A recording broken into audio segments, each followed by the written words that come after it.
This is Dr. Ryan Brewer, and I never listen to None Taken.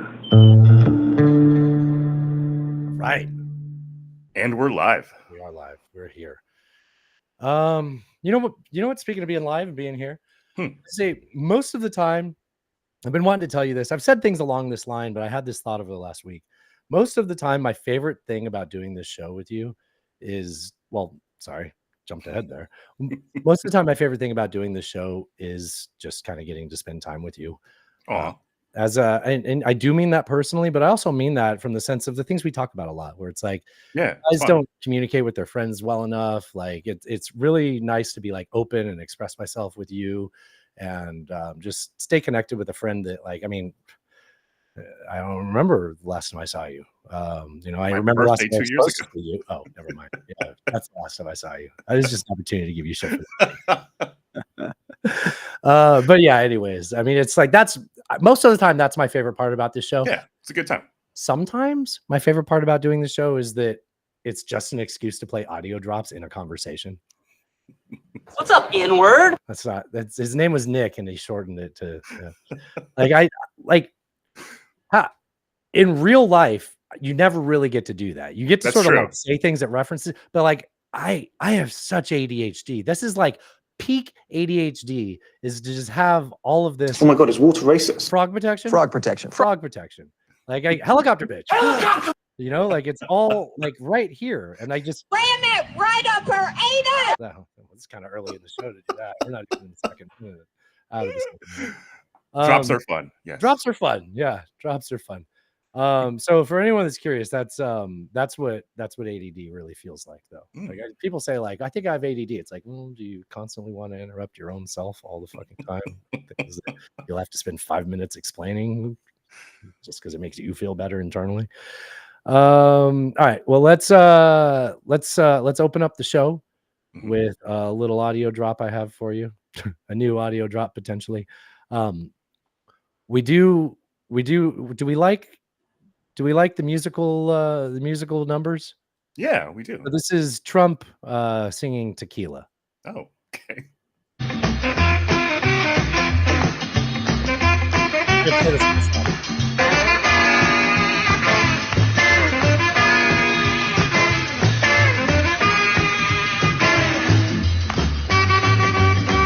The N-word. Don't let me in his damn house. Should we hit record? Yeah, 1, 2, 3. All right, you ready? I am ready. Are you recording? Yes. All right. Well, you want to start a show? Let's start a show. That podcast is filling your head with garbage. No offense taken there. Well, it sounds like none taken.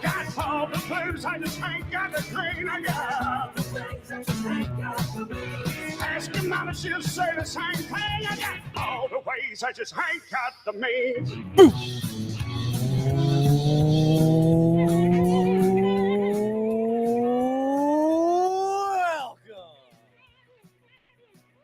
It's episode number 395. Ooh. Not taken. Oh, wait, hold on. Do it here. Pew, pew, pew. You thought I was really going to do it, huh? It's Timothy Salmon in this bitch. Be bad for your monitors. The time is recording. It is Tuesday, August 27th, 2024. It's a great day for America. This song is shout out to Reverend Peyton's Big Damn Band for the use of their song Ways and Means. I'm going to be seeing Reverend Peyton's Big Damn Band in a month. I'm so excited. They only come to Nashville like every 2 years. It's about damn time. Big Damn Band. We are two coastal elites coming to you from the shores of the mighty Cumberland in Madison, Tennessee, all the way to the Pacific waters of El Cerrito, California. Here to recap another week of current events and sharing way too much of our tragic personal lives. And taking a sledgehammer to the echo chambers of your culture wars. It doesn't matter. You just got to say it. Do it like you. It's fine. It works. Please subscribe right now to nonetakenpod.com. That's where you go to join the Patreon for the low price of $3 a month. Gets you access to all of our videos, all of our hidden tracks, all of the video of the normal track. We got all the content you can need to fill your ear holes for your commute or whatever you do with the show. We don't judge. There's other stuff you can do there. You can, well, Alan will tell you about that. Yeah, nonetakenpod.com. Everything you need None Taken is there. Our merch store is over there. You can buy some cool t-shirts and hoodies and mugs. You can also find all our socials over there and any RSS feeds you need. Patreon, like Dustin already said, $3 a month gets you everything. If you join at the $18 level, Dustin will send you a Culture Warrior veteran shirt. Oh yeah, there's other options. It just starts at $3. Just starts at $3. But $3 gets you in the door, and all the content is there. Shot so like myself in the face with that, Alan. somebody isolate that, please. Yeah, so everything you need, nonetakenpod.com. Also, there's a link at the bottom because don't forget to support the people that support us. Slicketsdigital.com for all your SEO and marketing needs. Slicketsdigital.com. Alan, it's in my eye. I'm concerned. I saw you wiping it away. Kind of threw me off a little bit, to be honest. I got a bottle of Labatt Blue because I was working at a grocery store in the middle of nowhere, and they happened to distribute Canadian Pilsners there. Fine Canadian Pilsners. Fine. Hey, you're a hoser, eh? It's a fine Canadian Pilsner. Mm-hmm. I had a really fun week last week, man. I see you got notes. You don't always have notes. So Saturday, Tim hit me up, and they were out in Oakland. So I met them up at Jack London Square. Have you ever been to that really old bar in Jack London Square? It's like been there for like. Are you saying Jack Lemmon Square or Jack London? London. Okay. Jack London Square. It's Jack London. Well, you know. Okay, sorry. No, not that guy. It's been there. I want to say maybe over 100 years. Maybe like old bar. Yeah, it's called Heinhold's First and Last Chance Saloon, and it's literally. Familiar. It's literally like a cabin in the middle of all this like modern architecture, like sitting right there on Jack London Square. Yeah, I know. Yeah, that whole area. Yeah. And you walk down the whole like entrance to the bar is like at an angle. The whole bar is at like a 30-degree angle. Jesus. So if you put a drink on there, it's like slides down. Oh, really? But they have like a nice patio area, so you could just like go. It's like the mystery spot, Alan. Exactly. Exactly, sir. Dude, it was a beautiful day, and everybody had their dogs out, so we were just like dog watching. Yeah, that's fun. There was a guy that sat next to us that had this Argentinian breed of mastiffs that were absolutely adorable, and they were like loved us. They were like hanging out, like kept pushing their heads, like massive dogs. Anyways, good times. Went to Sante, and NBC hit me up. My buddy Jesus, Craig. I'm looking up the Argentinian Mastiff. Wait, isn't this what Millet has a bunch of cloned ones and named after? Oh, I don't know that. Yeah, they have like spots like Dalmatians underneath their like on their. Oh yeah, skin. on their belly. Yeah. Oh yeah. Yeah, one of them was like 140 pounds or something. Addie had those spots. Do you think she was part Argentinian Mastiff? Maybe. I think she's a doggo. That's what they call these, Doggo Argentino. Anyways, so NBC hit texted Are me. Doggo Argentinos illegal in the U.S.? Oh, this looks like it's killing a pig. Oh, they were bred for boar hunting. The guy You told better us not that. be a toddler around this, you know. Dude, these dogs were so fucking friendly, dude. Yeah. No, they were like just wanted to cuddle. Anyways, so NBC hits me up and he's like, "Hey man, are you out?" And I was like, "Yeah." It's like I think it was like 9 o'clock.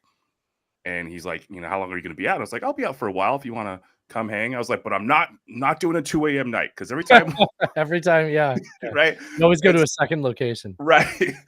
And so he gets there, we hang out, we have some beers, and then Tim and Allison are leaving, and so Craig and I are left outside the bar, and I'm like, "You want to just go to like one more bar?" And he's like, yeah, let's do that. I was like, "So let's go to the Hotsy Totsy, kind of by my place." He's like, "All right, cool."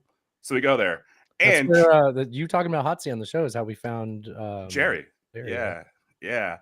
So I love that bar, man. It's a great dive bar. It's a lot of fun. So true to my word, we left at 1:53 a.m. We got out of there before 2. I was a good boy. I was a good, formerly Christian child. Anyways, you gotta get up early and go to work. Right. Anyways, good times. Sunday evening, I had my fantasy football draft. And I think I look forward to us not talking about that again all year. Like last of course. Year. But you had a good looking draft, man. But it's a 10-man, a 10 league team or 10 team league.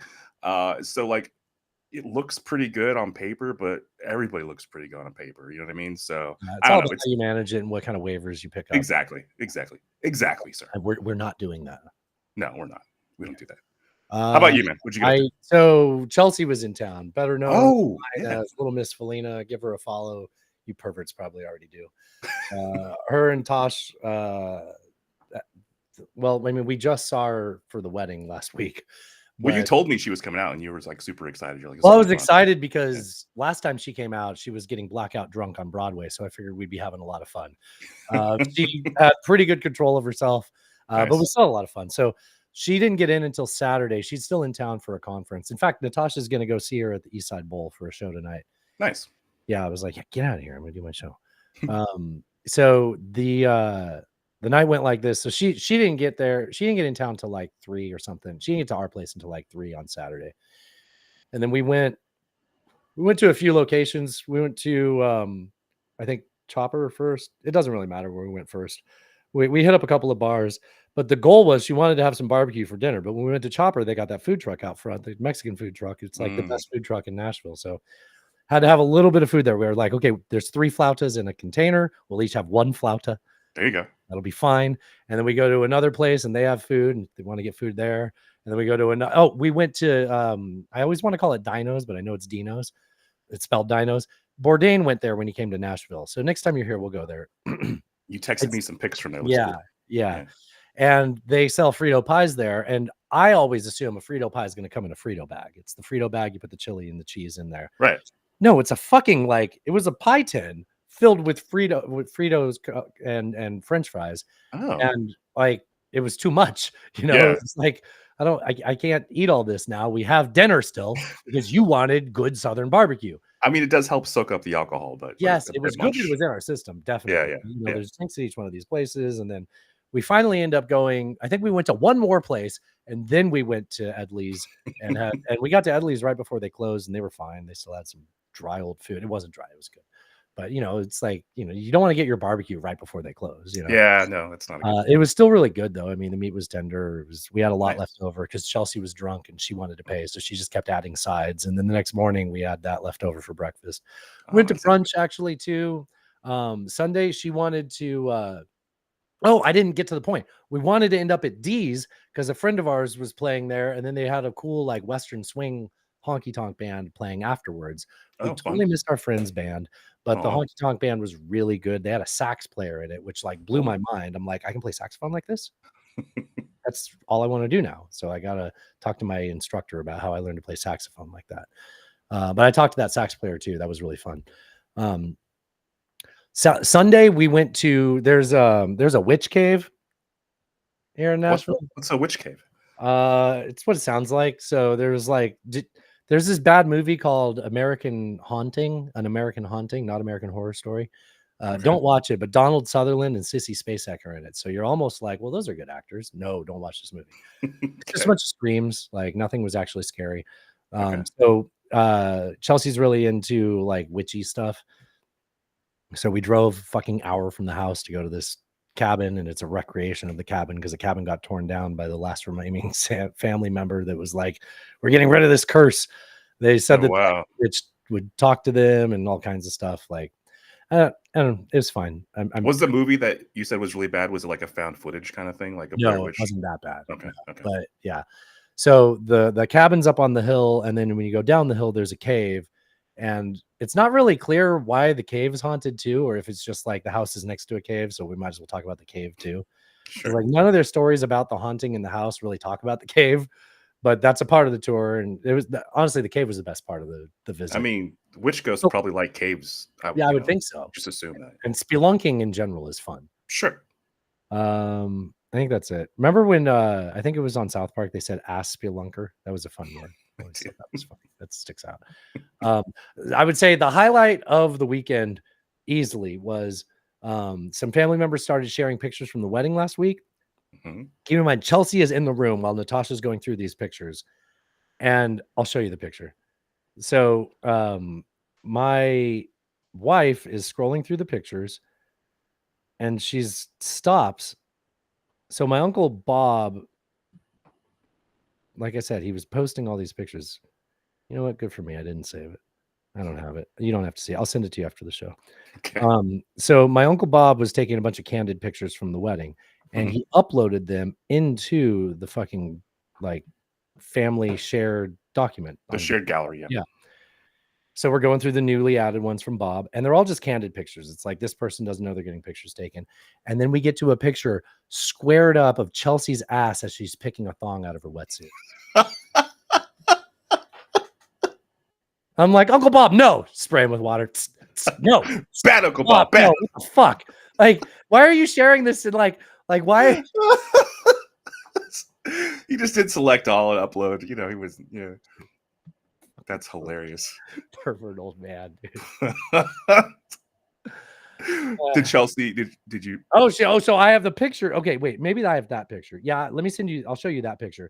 Here's a picture of Natasha showing that picture to Chelsea. Let me turn the light off so you can see it better. That's so very there's funny. Chelsea in the background. Yeah, she's doing this. Yeah. That's hilarious. Guys, if you DM me, I'll send you the picture, okay? But you got to join the Patreon. We'll put it up in the Patreon. All right. I think the only other note that I had that I want. Oh, Natasha told me that today she's like, "Oh, I woke up with this scratch on me. Maybe I got it from the witch." Because that was part of the tour. They're like, people have told us they've had scratches on them after the tour. I'm like, people can scratch themselves and then later on show you a picture. Yeah. Anyways, I mean, it could be the witch. Who knows? Could be the witch. She also wakes up with bruises for no reason too, and it doesn't have anything to do with Girls do that. Girls get bruises all the time. Yeah, like bananas. She's like, I thought I had a bug bite, but you know, well, maybe that might explain the scratch. But oh god, I'm gonna be in trouble. We get into the comedy segments. Let's do it. All right, so Kyle, I got another. We've been doing a lot of Kyle Kinane on here. So yeah, he is funny, and it's still beardless Kyle Kinane, so you know it's fresh. Yeah, this is Kyle Kinane. This is 2 months old. This is Kyle Kinane talking about how, you know, the phrase like dance like nobody's watching. He's playing off that. People always say to dance like nobody's watching. I like to drink like I'm not driving home.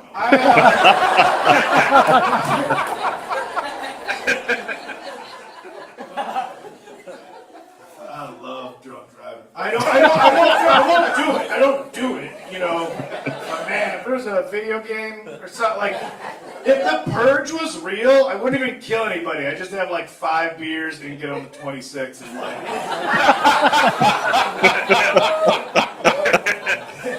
People always. That was it. Oh, Kamala Harris, you laugh too much. Shut up, man. The drinking level in the Midwest, like Chicago area specifically, like when you hear Sean Flannery and Mike Burns and Brido and Kinane talk about what they like their average evening out was like, it's like, holy fuck, man. I mean, he said 5 beers because he's like, I can't say a normal number. Right. Like, people won't believe me. I got a couple of tracks that Nameless sent in. This is a bit about mindfulness. Tell me if this doesn't sound. I know this guy. We've played him before, Sean McGinnis. Yeah, he speaks Chinese. Yes, yeah, exactly. I never connected it in a previous bit, but he has like huge Bill Burr energy in this. Still his own unique. I don't mean to like detract from any of this, but I think you're going to hear it too. Because nobody, when I was a teenager, mentioned the word mindfulness. And do you know why that was? Because we were mindful half of every fucking day because we didn't have a choice. We didn't have a fucking cable service in our fucking pocket. Make that a Boston accent. Like even that face right there. Like, that's 100% Burr energy. Yes. This is like, look at that picture. That's bad replicant Bill Burr. You waited for somebody. You waited. Mindfulness. Huh? You were on the bus. You're on the bus. Watching condensation drip. Dude, do you remember doing that? Yeah. Do you remember watching the drips on the windshield or the side wind and like you'd have like a race. You'd pick 2 drops and see which one would win. I do remember doing that. Yes, do you think anybody under 20 has ever done that? No. Okay. Of course not. Okay. Mindfulness. Maybe thrash, right? Maybe thrash. Maybe. I didn't realize I was like a fucking guru before I got a cell phone. You want to return a VHS? You got to rewind that shit. Mindfulness. Have you ever rewound anything in your life? rewind generation. And I'm not judging you. I'm just saying that there were times where we were forced to be with ourselves. You know, I used to take a shit. Just shit. I can't remember the last time I just took a shit. It was definitely over a decade ago. True. Because no. You ever find out it's in the other room, like as soon as you Oh, God, start, I hate that. like, Yes. oh no, Damn it.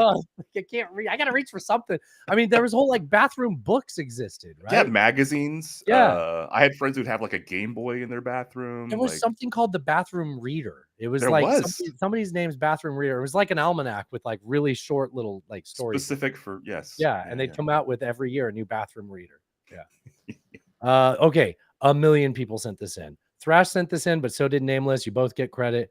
I've got a bit coming up that I was like, okay, every time I was like, okay, I'll add you to the name of your name to the list of people that sent these. This one's just 2, but this was one. If you listen to the hidden track, this kind of hits close to home. This is what I was thinking about when I was talking about something I won't reference here. Hi. Went through a pretty bad breakup right before I left to go to New York, dude. It was bad. She was crazy. And I know it's like cliche for dudes to be like, my ex was crazy, but she was. Like, she made me go to therapy, and the only thing I got out of therapy is what I shouldn't be with her. Dude, my ex, like I think my therapist fucked up and was, because we'd already broke up, but I kept my same therapist because I did personal therapy with her. And she said something like, well, that's pretty common from, I was like talking about something that she had done that pissed me off in the past or something like that. Something I was wrong about in the past. Let's put it that way. In case she listens, I don't want another 1-star review. And her response to what I was talking about was like, well, those are kind of common things for people with borderline personality disorder. I was like, oh, didn't know this then. It all makes sense Tell though. your partner, like, It makes I told her I had ADHD. Like, I wasn't keeping secrets. All right. I think I only met her once, but that checks out. Does. All right. Back to the bit. Crazy, legit crazy ex-girlfriend. So I left and went back to what I was doing before, you know, which is just watching hours and hours and hours of war documentaries. Dudes, we don't need therapy, right? We just need a good war documentary that'll set you straight. Because I feel like as a dude, you can equate everything in life to a good war documentary, especially relationships, you know? Like my first ex, that was like my World War I, World War II, you know? She used to like hit me, but I knew where I stood with her, you know? My last ex, though, she was my Vietnam, for sure. She was definitely my Vietnam. Everybody back home was like, you shouldn't even be there in the first place. Pull out. What are you doing? Pull out. Couldn't walk anywhere without there being a trap, you know? Just do the territory better than me, dude. I need like a war in the Middle East right now, you know? It seems good on the outset, and it's probably going to last a while, maybe forever, you know? That's what I need. I think that's it. Yeah, okay, that's it. That's very well done. Wait, That's I got to very play the George Bush laugh after that. Oh. You can't talk about the Middle East wars and not, play George Bush. Yeah, no comment from me. You got any comments, or just keep moving? I've never heard of that guy, and he's very funny. I didn't say his name. No, you don't think his name's really AIDS Man 109? Oh, Aiden McCluskey, you son of a bitch. That's pretty funny. Aiden spelled AID. He goes by AIDS Man. That's pretty, and he's got a picture with his dog in the profile picture. That'll definitely following. That'll get you a date. I'm pretty sure Natasha said that he's got a picture with his shirt off, but he's got his dog in the picture, so he's a good guy. All right. I didn't I'll even take her know. word for it. Just thought that was, thought I looked good. And I have a dog. You should know that, It's probably a trick. People probably say that, like, if you're going on the dating sites, you do all this stuff, but I didn't know what I was doing. That was my first time on a dating site. And I met Natasha, the love of my life. You're just gonna let me fucking keep going? I was just letting you. I was letting you go. How fortuitous that happened. No, yeah. Here we are. I think dating sites would have been fun in like 2014. Everybody was like trying to fuck there. By the time I was on there, everybody was just trying to have a relationship, and I was like, "That's fine, me too." All right. I'm just gonna let you keep going. No, I'm gonna play a clip Way sent in. This is last one mentioned Middle East. This one's about ISIS. Oh, so it's a theme here. Dude, Way, you're crazy for this one. This is really good. This is Jarrett Moore. Do you guys think that God looks at ISIS beheadings the same way you look at your cat when it brings in a dead animal? Like, you know it's a gift and they're trying to do something nice for you, but you're like, why would you think I would like this? They're nice to each other. This isn't close. This isn't in the book. What the fuck? Do you guys... This isn't in the Wow, I did not see that coming. not see. I got you right here. Another one. Not see. Yeah, I got it. It's on the same page. I'm gonna press it. What is this? Alclen a knitter? What is this? A knitter. Oh, Alan. I put a K in there because I was probably drunk.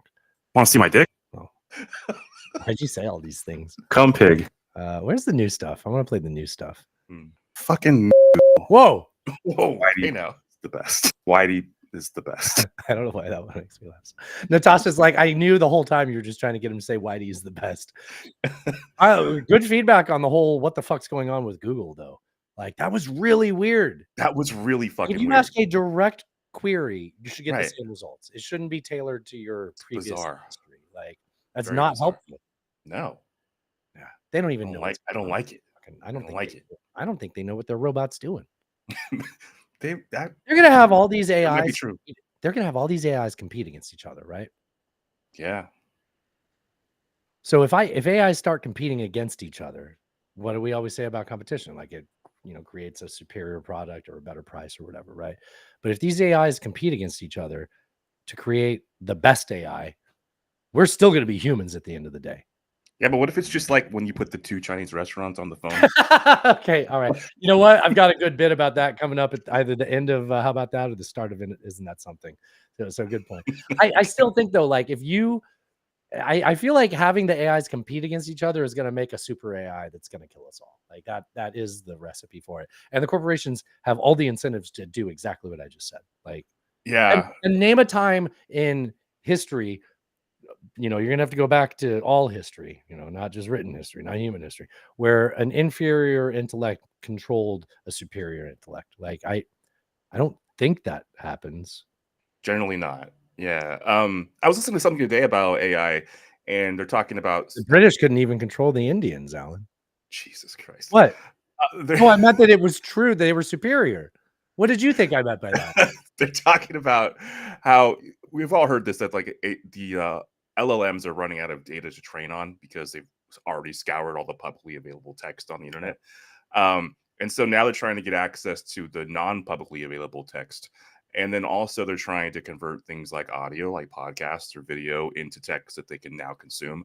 And another thing they're trying is feeding AI output back into itself. Okay. But the problem is if it's hallucinating, it's just going to hallucinate. It's bad garbage in, garbage out, right? That's a tech term. Garbage in, garbage out. That is. Yeah, pretty wild stuff, man. Wild. I was looking at some dad boner stuff earlier. It was just a palate cleanser.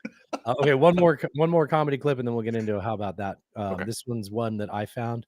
Anytime I post a reel, I always scroll to see what the next thing presented would be. Because I feel like that's the most like raw version of a reel to show up in my algo, and I got a comedy bit.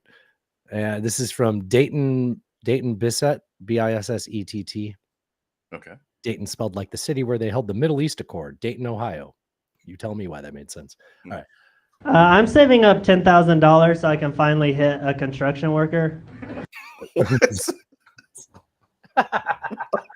What? It's goals, man. Is that what it costs to hit a? You never see the signs? You're like, oh, I can't afford to hit a construction worker. Yeah, it's $10,000. All right, let's get into our segment. There's an Instagram page I follow called "Oh, it's not there." Come on. Fine, whatever. Well, how about that? We'll be one clip lighter. There's a page I like called "These Colors Don't Come" with a B at the end, and they were at the DNC, and Michael Cohen was being asked a question by someone else, but off to his side. So he's being asked straight on, like I'm talking to you. And from over here, somebody goes, what do you think about the Congress trying to regulate cum? And he looked at him and it just like short circuited him. He was like, And he went back to the question he was being asked. It was pretty funny because it's Michael Cohen. He had a blue screen moment. Yeah. Well, not quite. Not like McConnell. No, not like Mitch McConnell. Yeah. Okay. Well, I have some business advice that Thrash sent. Goodness. Hopefully this works. And then I have some Goodness me. Aussies. I'm excited about this Aussies clip because Okay. it plays off something I've been saying quite a bit. I got a new version of an old joke, but first the business advice. You want to make a bit of money? Get into farming. See this? I got this. Selling corn. Comes out of the fucking ground. I couldn't believe it. You see that? It's made of chicken. You kill it, you got free chicken. You can sell it to people. Or don't kill it. Fucking eggs come out of their arses.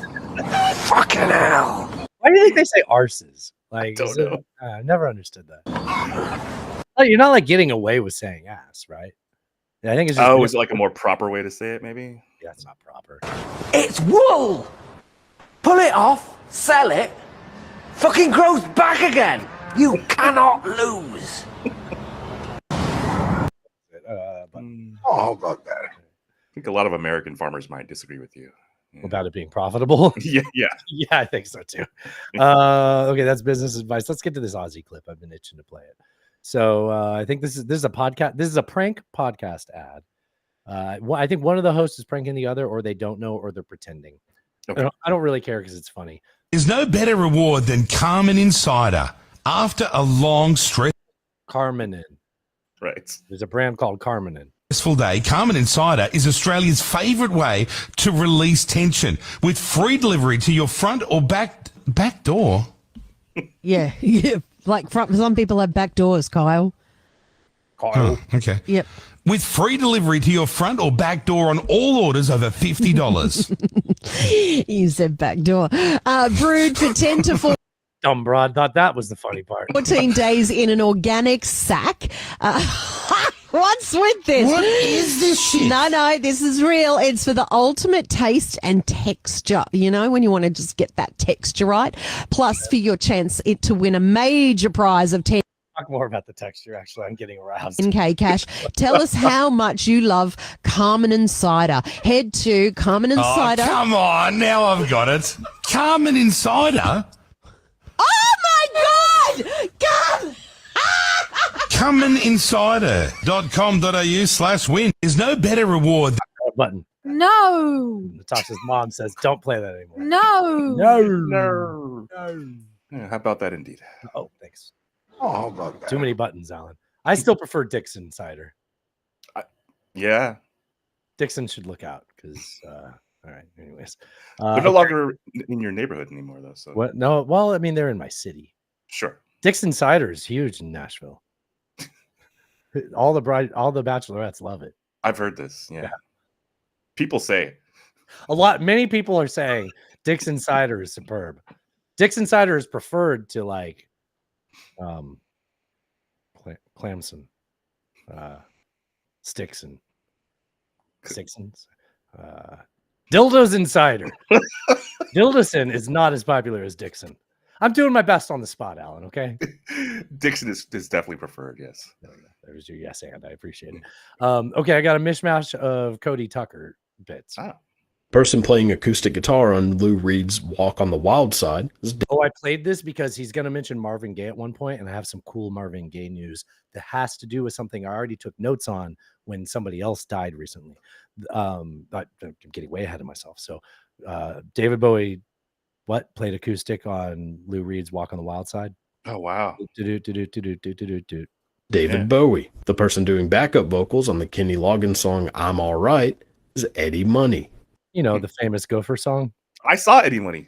That's what we're talking about now. You saw the Money Man? I did at the Sausalito Art Festival. I actually bet that was a good show. It wasn't bad. Did you get 2 tickets to Paradise? I did. Were you working for the weekend? No, that's Loverboy. Never mind. Why do I know that Loverboy sings Working for the Weekend? I don't know. Wait, that's Foreigner. Who sings Working for the Weekend? Is that Loverboy or Foreigner? Can you look that up? I can't. The song Basketball Jones by Cheech and Chong featured George Harrison on guitar, Carole King on piano, and backup vocals by Michelle Phillips and Ronnie Spector. No way. Ronnie Spector of Wall of Sound? Yes, Phil Spector. well, yes, Mrs. Phil Spector. Right, One right. of the Spectorettes. What do they call themselves? You were right. It was Loverboy. It was Loverboy? Okay, that's Weezer's Blue album was produced by Rick Ocasek from The Cars. One Night in Bangkok by Murray Head was written by Benny Andersson and Bjorn Ulvaeus from ABBA. One Night in Bangkok, make a song. That's a good song. I always get that confused with Billy Ocean and Caribbean Queen. Similar sounds, sort of. Similar. Yeah. Caribbean Queen. Okay.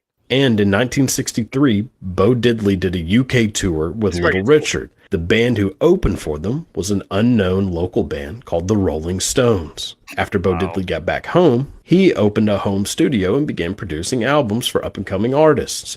One of the first groups he produced was a doo-wop group called the Marquis. One of the members of that group was an unknown Marvin Gaye, person playing acoustic guitar on Lou Reed's Walk.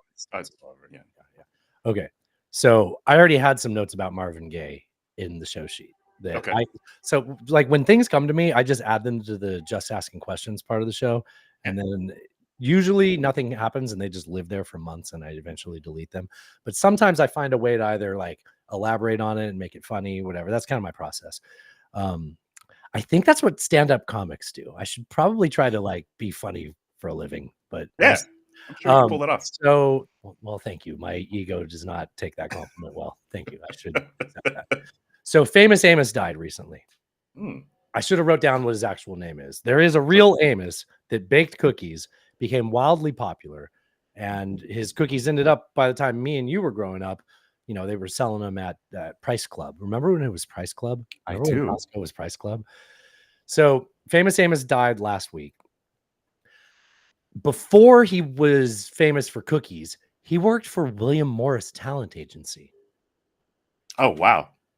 Okay. So he signed for William Morris, he signed The Temptations, Simon and Garfunkel, and Marvin Gaye. Wow. The cookie guy. That's a murderer's row right there. Right? Like, but that's where he got all his cookie money, Alan. You know, you can start a cookie startup with all that Marvin Gaye money. So he sold the cookie company several times. Well, he sold it once and then it sold several times. Mm-hmm.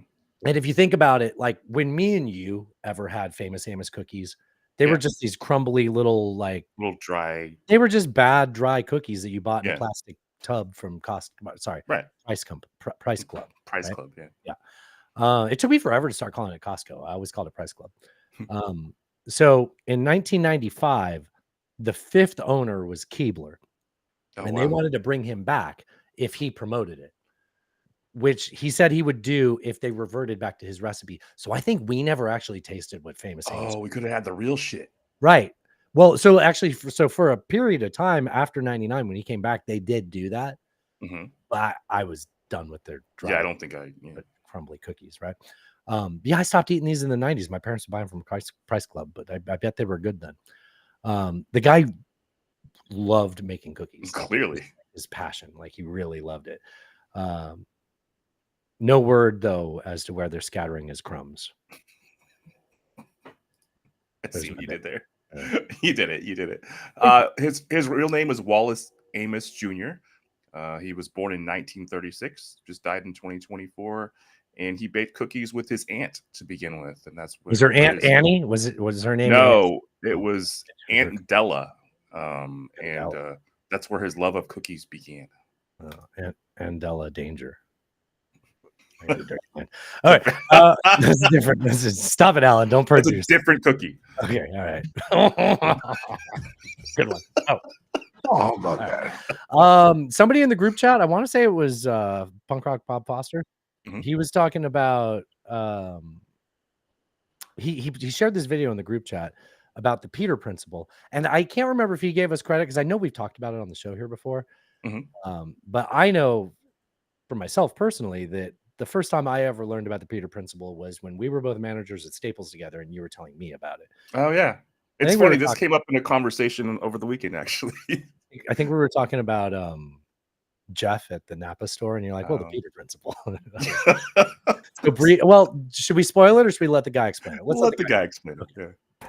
If you've ever gone into work and thought, wow, my boss is a complete idiot, you're probably right, and that can be explained with the Peter Principle. The Peter Principle was developed by Dr. Lawrence Peter and states that an employee in a company will be promoted until they reach their level of incompetence, and then they won't be promoted anymore, meaning everyone in the management chain is incompetent. If we use a retail store as an example, a good floor employee will be promoted to supervisor. If they're a good supervisor, they'll be promoted to manager. But if they lack the skills to be a good manager, they will not be promoted to district manager, meaning they're incompetent. Between 2005 and 2011, a study was conducted that looked at 53,000 employees across 214 American sales companies. And during that time, 1,500 sales reps were promoted to sales managers. And the Peter Principle was found to be true. Many of the sales reps who were promoted were bad managers because they were promoted based on the fact that they were top performing salespeople, not because they displayed the skills necessary to be strong leaders and effective managers. Fun fact. All right, I'm good there. Button. Hold on. Oh, how about that? So you told me that years ago, and so another phrase that I didn't know at the time was the Dunning-Kruger effect. Oh yes. Then entered the chat in my head. Yeah, you put both of those together. Like, most of my life, I was like, Peter Principle. Well, I better not get promoted to the point that I'm incompetent. And like, I've always been afraid of like accepting another position where I would get past the area where I would excel. Yeah, but the fact that you thought that proves that you were. Well, it's a dichotomy, though, right? Sure. So I'll just say I was personally. So I got promoted to run a store at 19 years old, a multi-million-dollar store, because I was good at selling stuff. That didn't mean I was going to be good at running that business. And they put me through like a course for like a month and a half, which I'm good at tests, so I was fine. It didn't teach me anything useful. Right. And so I ended up as running this button. Business ethic. I was looking. It was on the page I was on. Just a businessman doing business.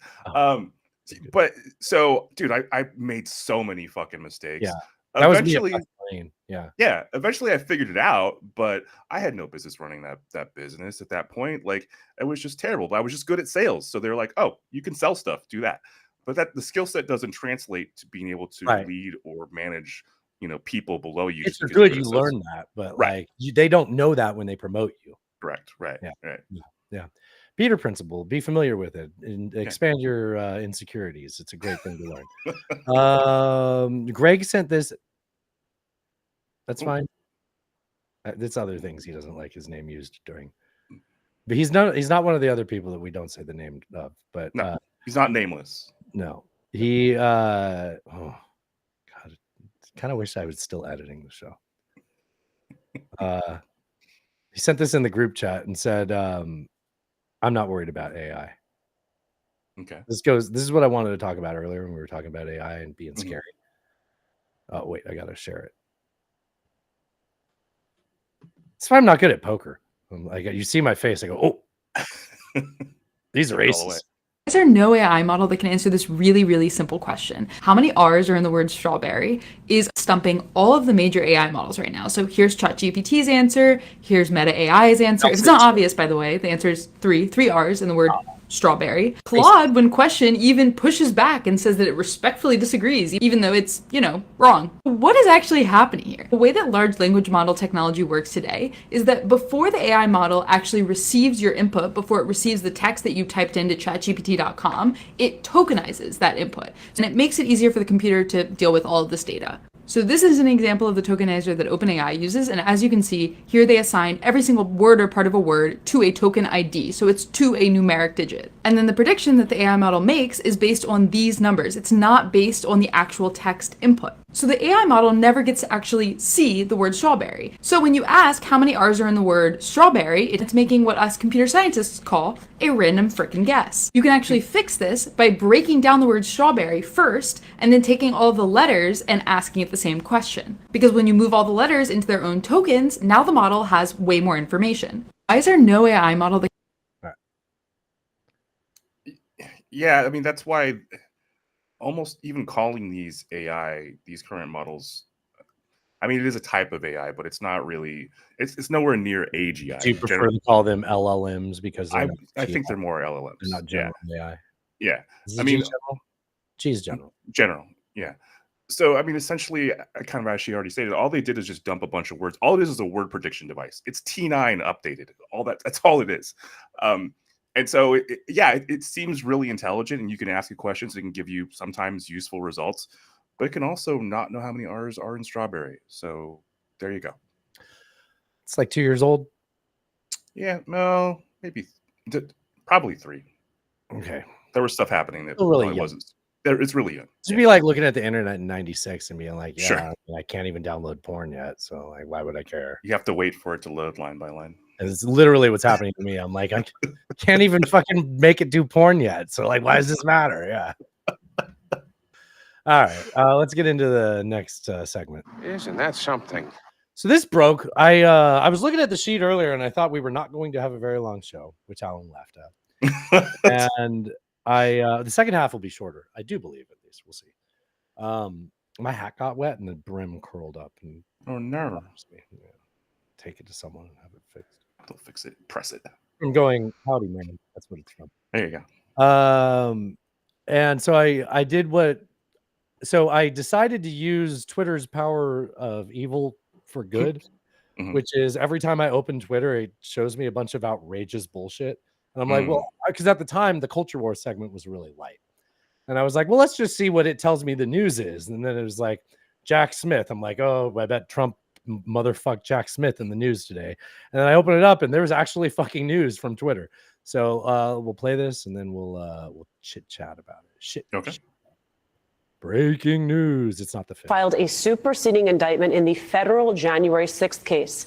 In a statement, the special counsel says, quote, today, a federal grand jury in the District of Columbia returned a superseding indictment charging the defendant with the same criminal offenses that were charged in the original indictment. What does that mean? So the original indictment, the one that ended up in Cannon's court, the judge that he handpicked? No, not Cannon. This is Chutkin's court. This is in New York. This was about the documents. Wait, this is not about the documents? This part is not about the January 6th case. Okay. I can talk about the documents too, though.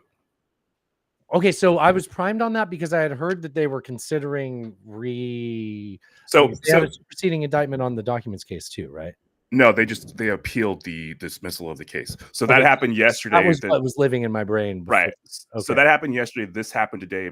Virtually wiped what happened yesterday off the map. I can talk about that, but we should play this and then we'll talk about this first. Well, I think it's good if we interrupt frequently and talk about. Oh yeah, absolutely. The other one first. What was I talking about with the documents? All right. So basically, Cannon had dismissed the case based on she said that the special counsel was. It was a bullshit interpretation. Yeah, the special counsel was appointed illegally, essentially. Yeah, but it was calling into question almost every special counsel appointment. Yeah. Prior, yeah, so nobody cared before that, but all of a sudden you have a guy that takes fucking top secret documents and leaves them in his shitter and literally next to a copy machine and we can't look into that. He's a former president.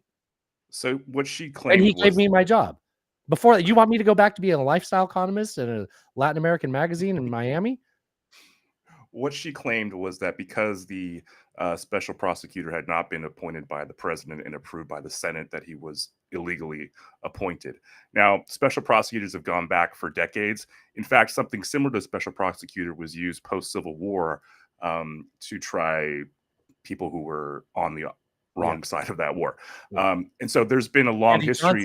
Andy Johnson, someone Trump should definitely associate him with, fought against that too. Right. So there's been a very long history of this special prosecutors being used in certain cases. I mean, you have Ken Starr in the Clinton case, right? You have the special prosecutor in Nixon. All of that happened.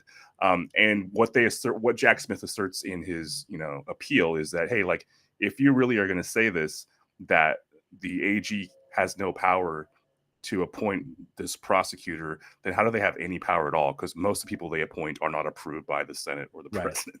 Yeah, so we're going to go through and dismiss everybody that I've hired for any menial task. Right. Now, he did not move to have her removed from the case, which I think is probably... Right, because if you lose that, then you kind of lose everything, right? Yeah. And so he just said, hey, she made a mistake here in dismissing this case on these grounds. Can we get a real judge to look at what she said and see? Well, the appellate court will look at it, and we've known that I don't think the appellate court's going to side. I think the appellate court's going to side with the judge.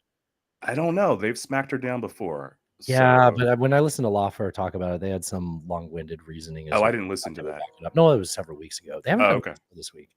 Okay, well, let's go back to this one. So, what was it that they filed today?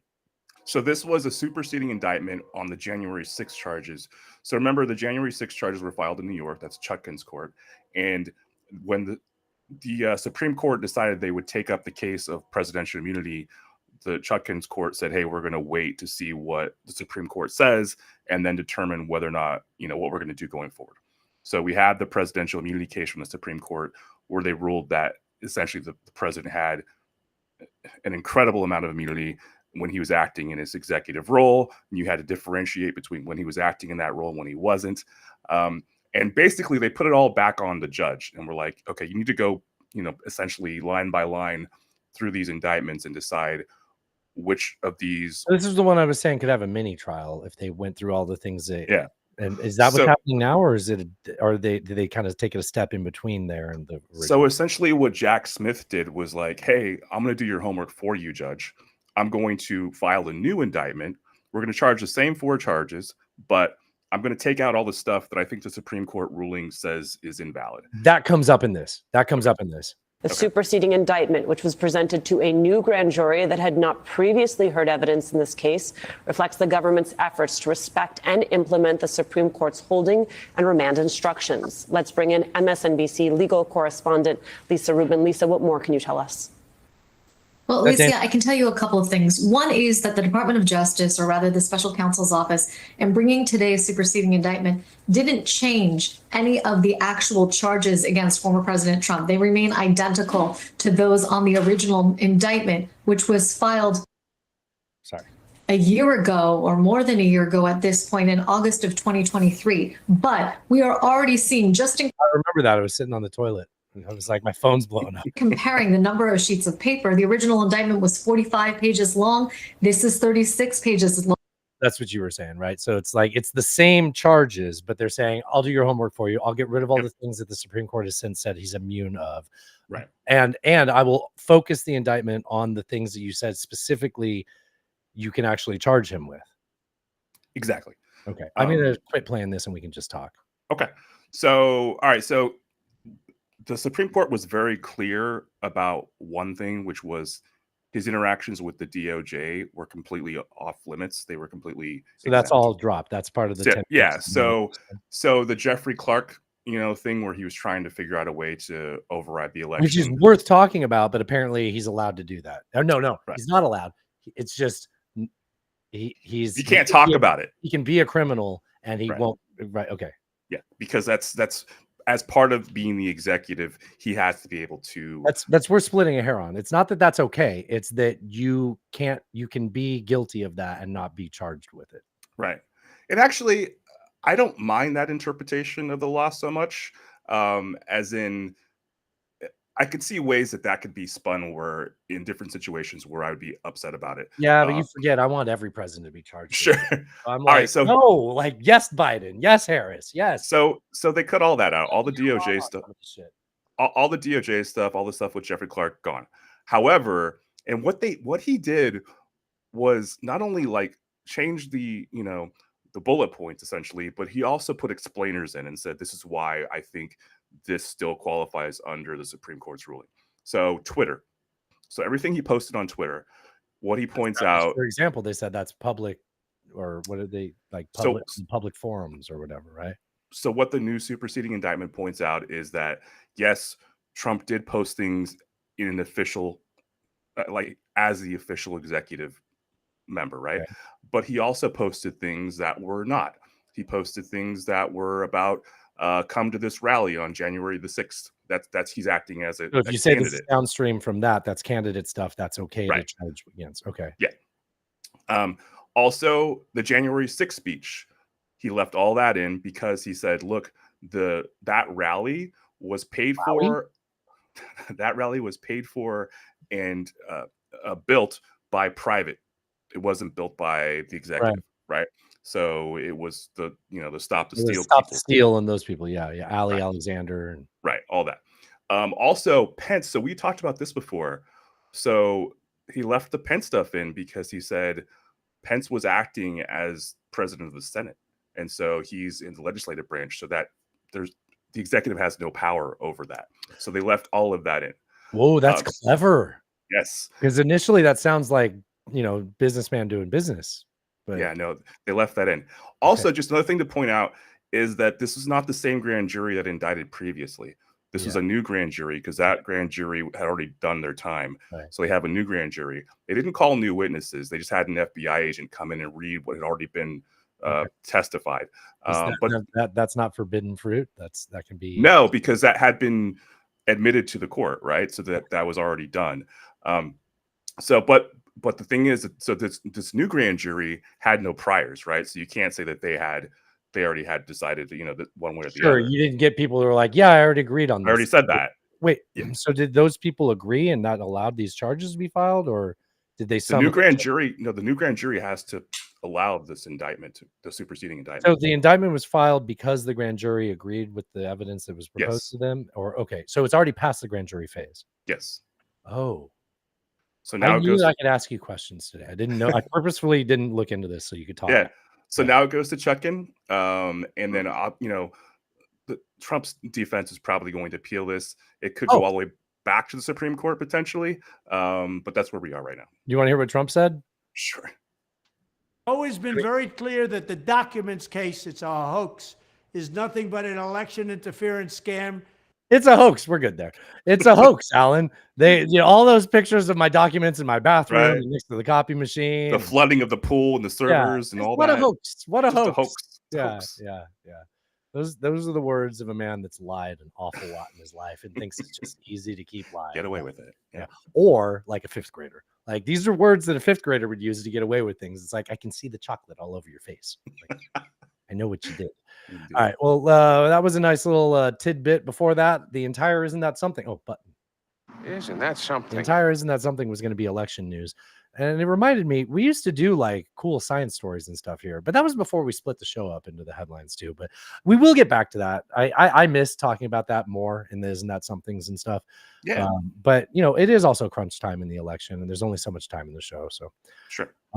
Let's get into some more stuff. Like I said, this is election news.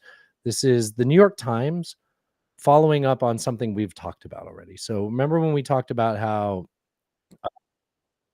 hold on. Remember when we talked about how the Iranians said that they hacked into the election? Well, Trump said that.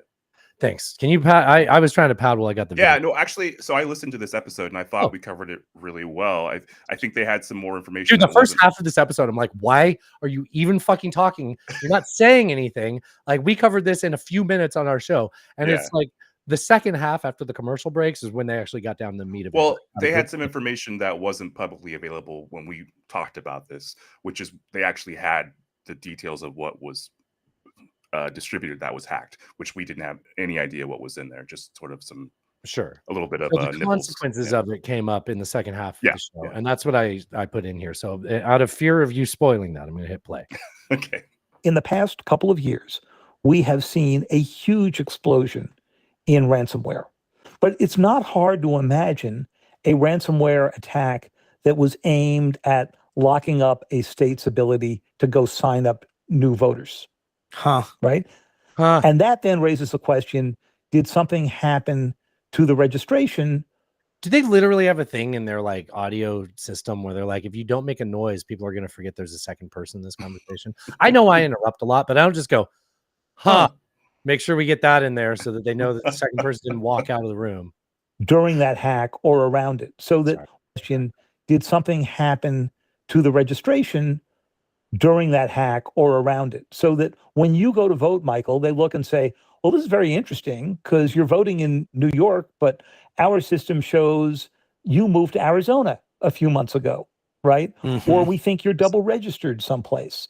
And there is the possibility of creating just enough data manipulation to make people question the accuracy and quality of the voter registration rolls. God, after a ransom is paid and suddenly people show up to vote and they find out, I can't because my name's been deleted. I've been moved to Idaho, and suddenly it's a real mess.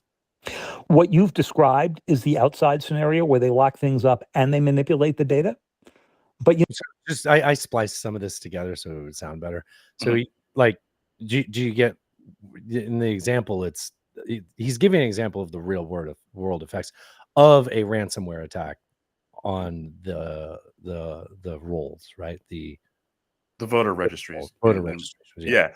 Yeah, and we've seen ransom attacks on hospitals, on cities, on I worked various. for a hospital that won't approve a quote because they're like, we're still doing paper. We're like, Oh, there's a wow. hospital out here. I won't name them, but they're still locked out of their shit. Like, yeah. Yeah, I mean, so just to clarify what that means. So essentially, what they do is they lock down all the data on a system, and then you as a user of that system no longer have access to any of that data until you pay them the ransom. So if you do that with a voter, voter registry, then it allows there to be doubt injected into the election. right? And the thing is, you don't even have to modify anything. There can just be the check that idea Yeah. that it could have been modified. That's kind of what he's getting at. Yeah. where they lock things up and they manipulate the data. But they can do a lot of damage just by locking things up because it creates the fog about whether or not they did do anything. And if you're trying to manipulate the election, you may have done as much damage by creating the fear that data was altered than by actually altering it. And I mean, if you think about the 2020 election and the ballots down by the river, and the guy had the he was taking boxes out and putting them in a van, like Thumb all that, drives and thumb drives, 20,000 mules. all that stuff. That's a was lot of all- mules.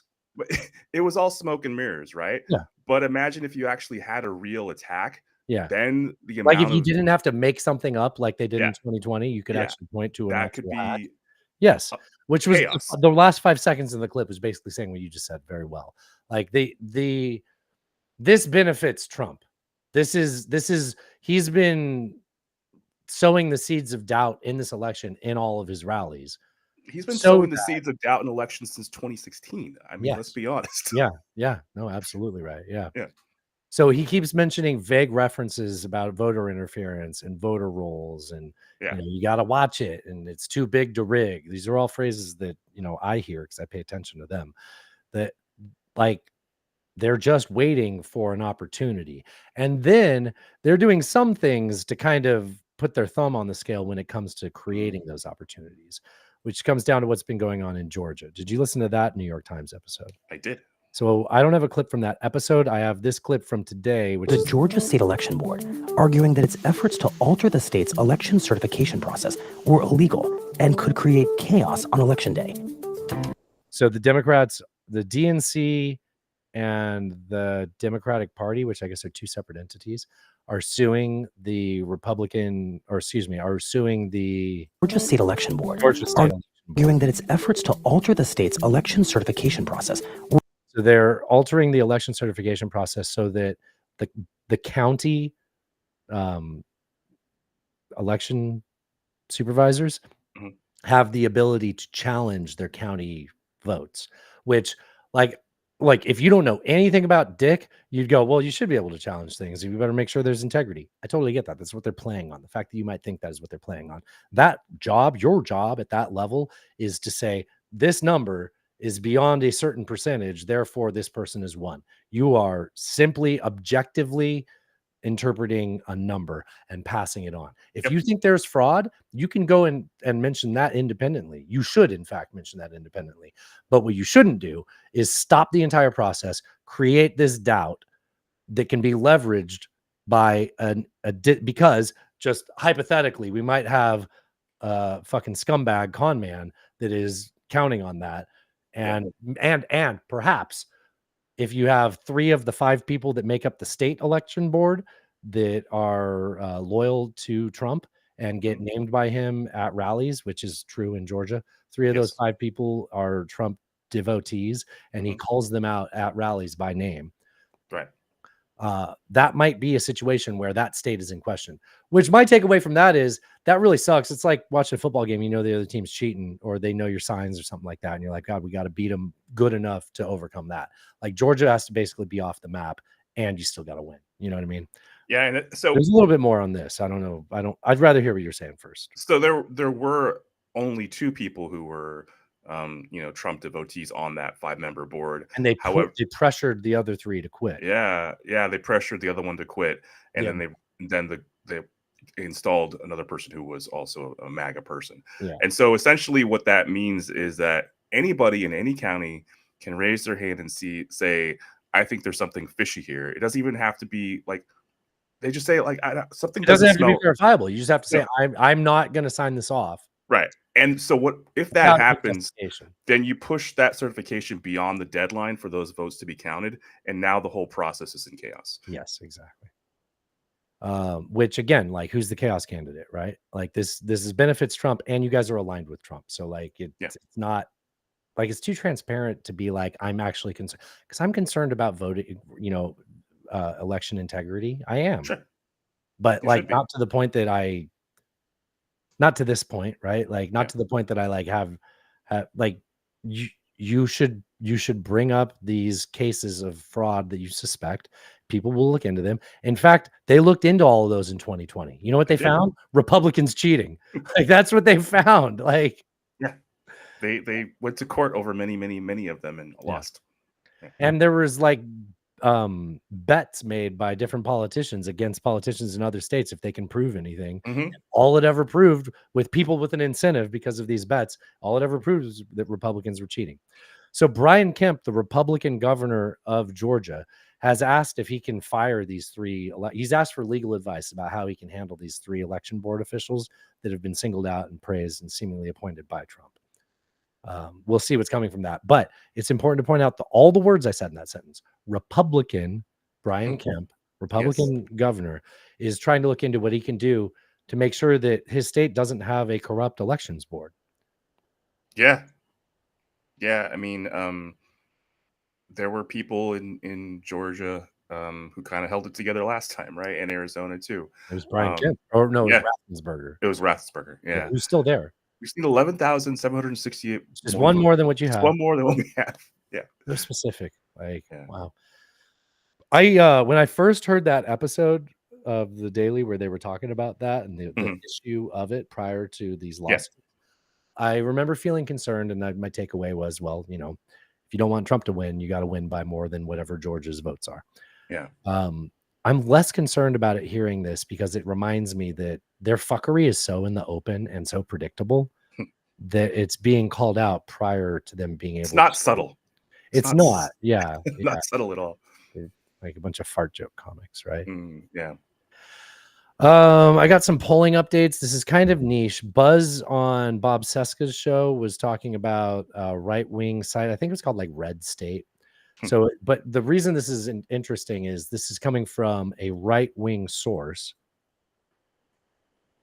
Who said, again, polling from Saturday that has Harris over Trump by 7 points. Wow. Right-wing source. So like if there's bias in there, they're not covering it well. 7 points. That's outside the margin of error. Which is outside that poll's margin of error. And that's a poll cited by a right-wing website.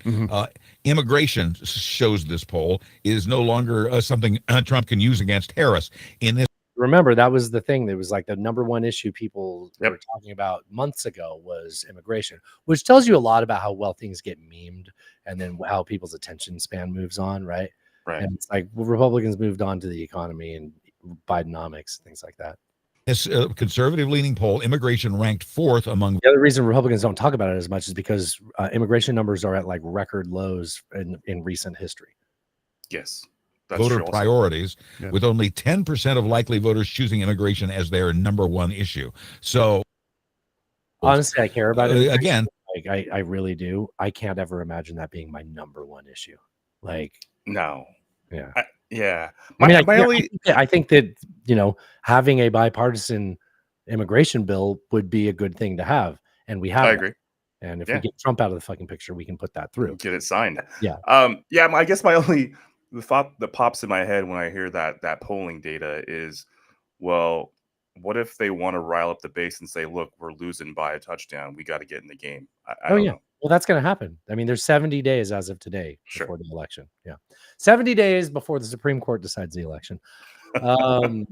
So let's see. Kamala is winning 52 to 45. He said 7 points. The margin is 52 to 45. 538 came back online because they took a while before they started to like compute Harris balls once Biden dropped out. So 538 has Kamala winning 59 times out of 100 and Trump winning 40 times out of 100. I don't know what's going on in that one. You can do math. That's kind of weird, right? You got a tie. Yeah, Supreme Court. If you were to, and this is just my interpretation, those are facts I wanted to spit out. If you were to graph the campaign's polling lately, I think that you'll have the same mental image as me. You have Trump flatline. It not flatline as in dead, flatline, like no peaks, no valleys. peak or valley. Yeah. There was no peak after the convention. Normally, After RNC, no bump after the convention. I blame Vance for that, but so there was no real peak. Trump's been flat, and Kamala has been steadily climbing. Yeah. So right now, Kamala has an edge in most of the polls. Oh, by the way, Brian said he's about to go on tour again, and he bought a long sleeve. Me and the boys are edging. Hell yeah! It's just a bunch of gay jokes with the roadies. So like, that's awesome. Yeah, lighthearted, fancy free. So what was I saying? Oh, so like right now, polling shows Kamala has an edge, but if you zoom out and look at trajectory, Kamala's going up, and Trump. I use this word a lot, and I think I use it because it's like in refrigeration I deal with saturation a lot. It's like you can't create more of a solid; you can only put latent heat into that. But like I feel like Trump's potential voters are saturated. Like we all feel Trump fatigue. In fact, this show is very Trump heavy. But I feel like I feel more open to playing it more now because I think there's a little bit more hope and optimism. Yeah, I'd agree with that. The opposing side, even if that means Kamala Harris is your optimism. But like, I feel like Trump's kind of maxed out at like 46, 47%. And yeah, I mean, explain, later on in the show when we talk about RFK and Tulsi Gabbard so much, but yeah, I mean, I was talking with some politics with friends over the weekend, and one of the things that I brought up was that the people that weren't going to vote for the Democratic ticket probably just weren't going to vote at all because they were so disillusioned with that candidate. They didn't like Trump, but they felt like Biden was a dead man walking. And they may have never have voted either, right? Maybe that's the other thing is like you poll people, but like, were you really going to vote? Yeah, and if so, the centrist sort of version of this Kamala campaign, I think, can appeal to those people and get them off the couch. And so I think that's what you're seeing in the polling. There's a long way to go. There still could be some surprises here that we're not expecting. 2+ months, yeah. Yeah, but that's where last month looked pretty good. Last month seems to keep growing. It does. It does. And so does the fundraising and all the other stuff, the anecdotal stuff that goes along with it. Yeah. Yeah. I just feel like the spongy Trump base can't really soak up. It can't soak up it. Yeah, it's about max capacity. Yeah. Other information from 538, they say Nevada and Arizona are not on the table. Blue wall. Oh, okay. What's not on the table? What's the word? Up. Toss-ups. Toss-ups, yes. Nevada and Arizona are toss-ups. We kind of already knew that. But now 538 is calling Georgia and North Carolina toss-ups. Texas and Florida are now not Republicans, but lean Republican. So purple drank. And I think that Houston, Texas is lean, but Texas and Florida are leaning Republican. I think they're also saying Pennsylvania is probably, well, it's within the margin, but it's leaning blue as well. Well, think about this with Florida. I haven't thought about that with Pennsylvania. I mean, between Federline, no, what's his name? Not Justin Federline? Fetterman. Fetterman. Yeah, John Fetterman. John Fetterman. Is it Justin Federline? Who's the guy that banged Britney Spears? Yeah, the dancer. I think it was. Yeah, I think it was. Justin yes, the dancer Federline, New York financier Federline. You know him as the dancer. No, it's the guy that almost got it all. Britney Spears, the big prize. Kevin Federline. Kevin Federline. There we go. Anyways, what's his name? Fetterman. Yes. Okay, between Fetterman and Shapiro, I don't think about Pennsylvania as being that much in the air. Like, if you put something on that ballot that makes people in that state vote against things that MAGA don't like. likes, Yeah. they show up. Yep, I They agree show with up that. in bigger numbers. So along those same lines of thinking, let's consider why Florida might be on the table. Oh. So Florida, think about likely voters, right? We just talked about that. You can poll people all day. Are they going to fucking vote or not? Well, what's Florida doing that might affect people turning out to vote? You have the likability of Tim Walz. Mhm. You've got abortion on the ballot there. Yeah. And you've got weed on the ballot there. Yeah. I'm sure that's going to draw a lot of people who are like, I hate weed. I'll go out there and I'm going to be, but like, I think you're bringing a lot more people out to vote that are more likely to vote against MAGA than will vote for it. Yeah, I mean, there's definitely sections of Florida that are just going to be, Republican anyways. Yeah, the guys with the golf carts with the Right. But there are with their loofahs. Is that what you're yeah. Yeah, but there's a lot of urban areas in Florida that are very different. Wow. From those places. Yes, that's true. Yeah. When I hear people say urban, I always assume it's a synonym for words they can't say. No, I was thinking big cities. I know. Okay, so last week I talked about Kamala's popularism, not populism, right? And I got two clips that showcase that pretty well. This is from NPR. Let me share it first, and then I'll get it playing. One of the criticisms she's faced is that she hasn't been clear on what she would do as president, what her policies would be. What did we learn from her speech? You know, Harris talked a lot about her beliefs on what she called building the opportunity economy. She talked about the border and Israel and Gaza and Ukraine. It wasn't really about nitty-gritty policy, though. It was more of a declaration of values about protecting American security and democracy abroad, and how her opponent, former President Donald Trump, stands in contrast to many of her beliefs. So not a lot of policy there. That was from NPR. And then here is, so that was like a vibes answer, right? Right. Okay. Here's the intelligence basically asking the same question. Did you get a better sense of what she actually stands for? Not really. Isn't that something? Well, I mean, that's kind of the empty vessel thing we talked about last week. I mean, they did announce today that she and Walz will be doing a joint interview on CNN. I think it is next week. I can't wait just because I'm tired of Republicans. Yeah. She can't do an interview. It's like, oh my God. So we'll see what comes of that. But as I stated before, I mean, it is still pretty early. Hey, I like your shirt. You got a Robert's Western World I shirt do. on. Oh yeah. It is still pretty early. She's been the candidate for a month at this point. But I think that the concern is that when she starts putting things down on paper, that suddenly people are like, wait, I don't like that. Yeah. So maybe there is some like feeling in that campaign, like maybe we slow roll this. She already did that. She gave something out that was like, she didn't like get specific about it, and Republicans saw it and went, those are price controls. And then everybody who talked to me on the right was like, she's endorsing price controls. I'm like, did she really? Because I think she's not being specific, which is a separate criticism. Very specific. You should Very actually, specific. you should call her out for that specific type of criticism. Yeah. But you're jumping to conclude, and then and that actually works with her because she is trying to be what the polls said like 10 months ago would win in this election, which was The unnamed Democrat versus Trump.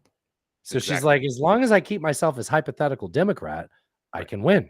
Like, and which is very Bill Clinton, right? Like this reminds me of like Kind of is, actually. 1990s Democrat, Yeah. which I just said last week is like we're tired of this. But I think if you stay vague, but that's a challenge over 70 days. That's going to be tough to keep up.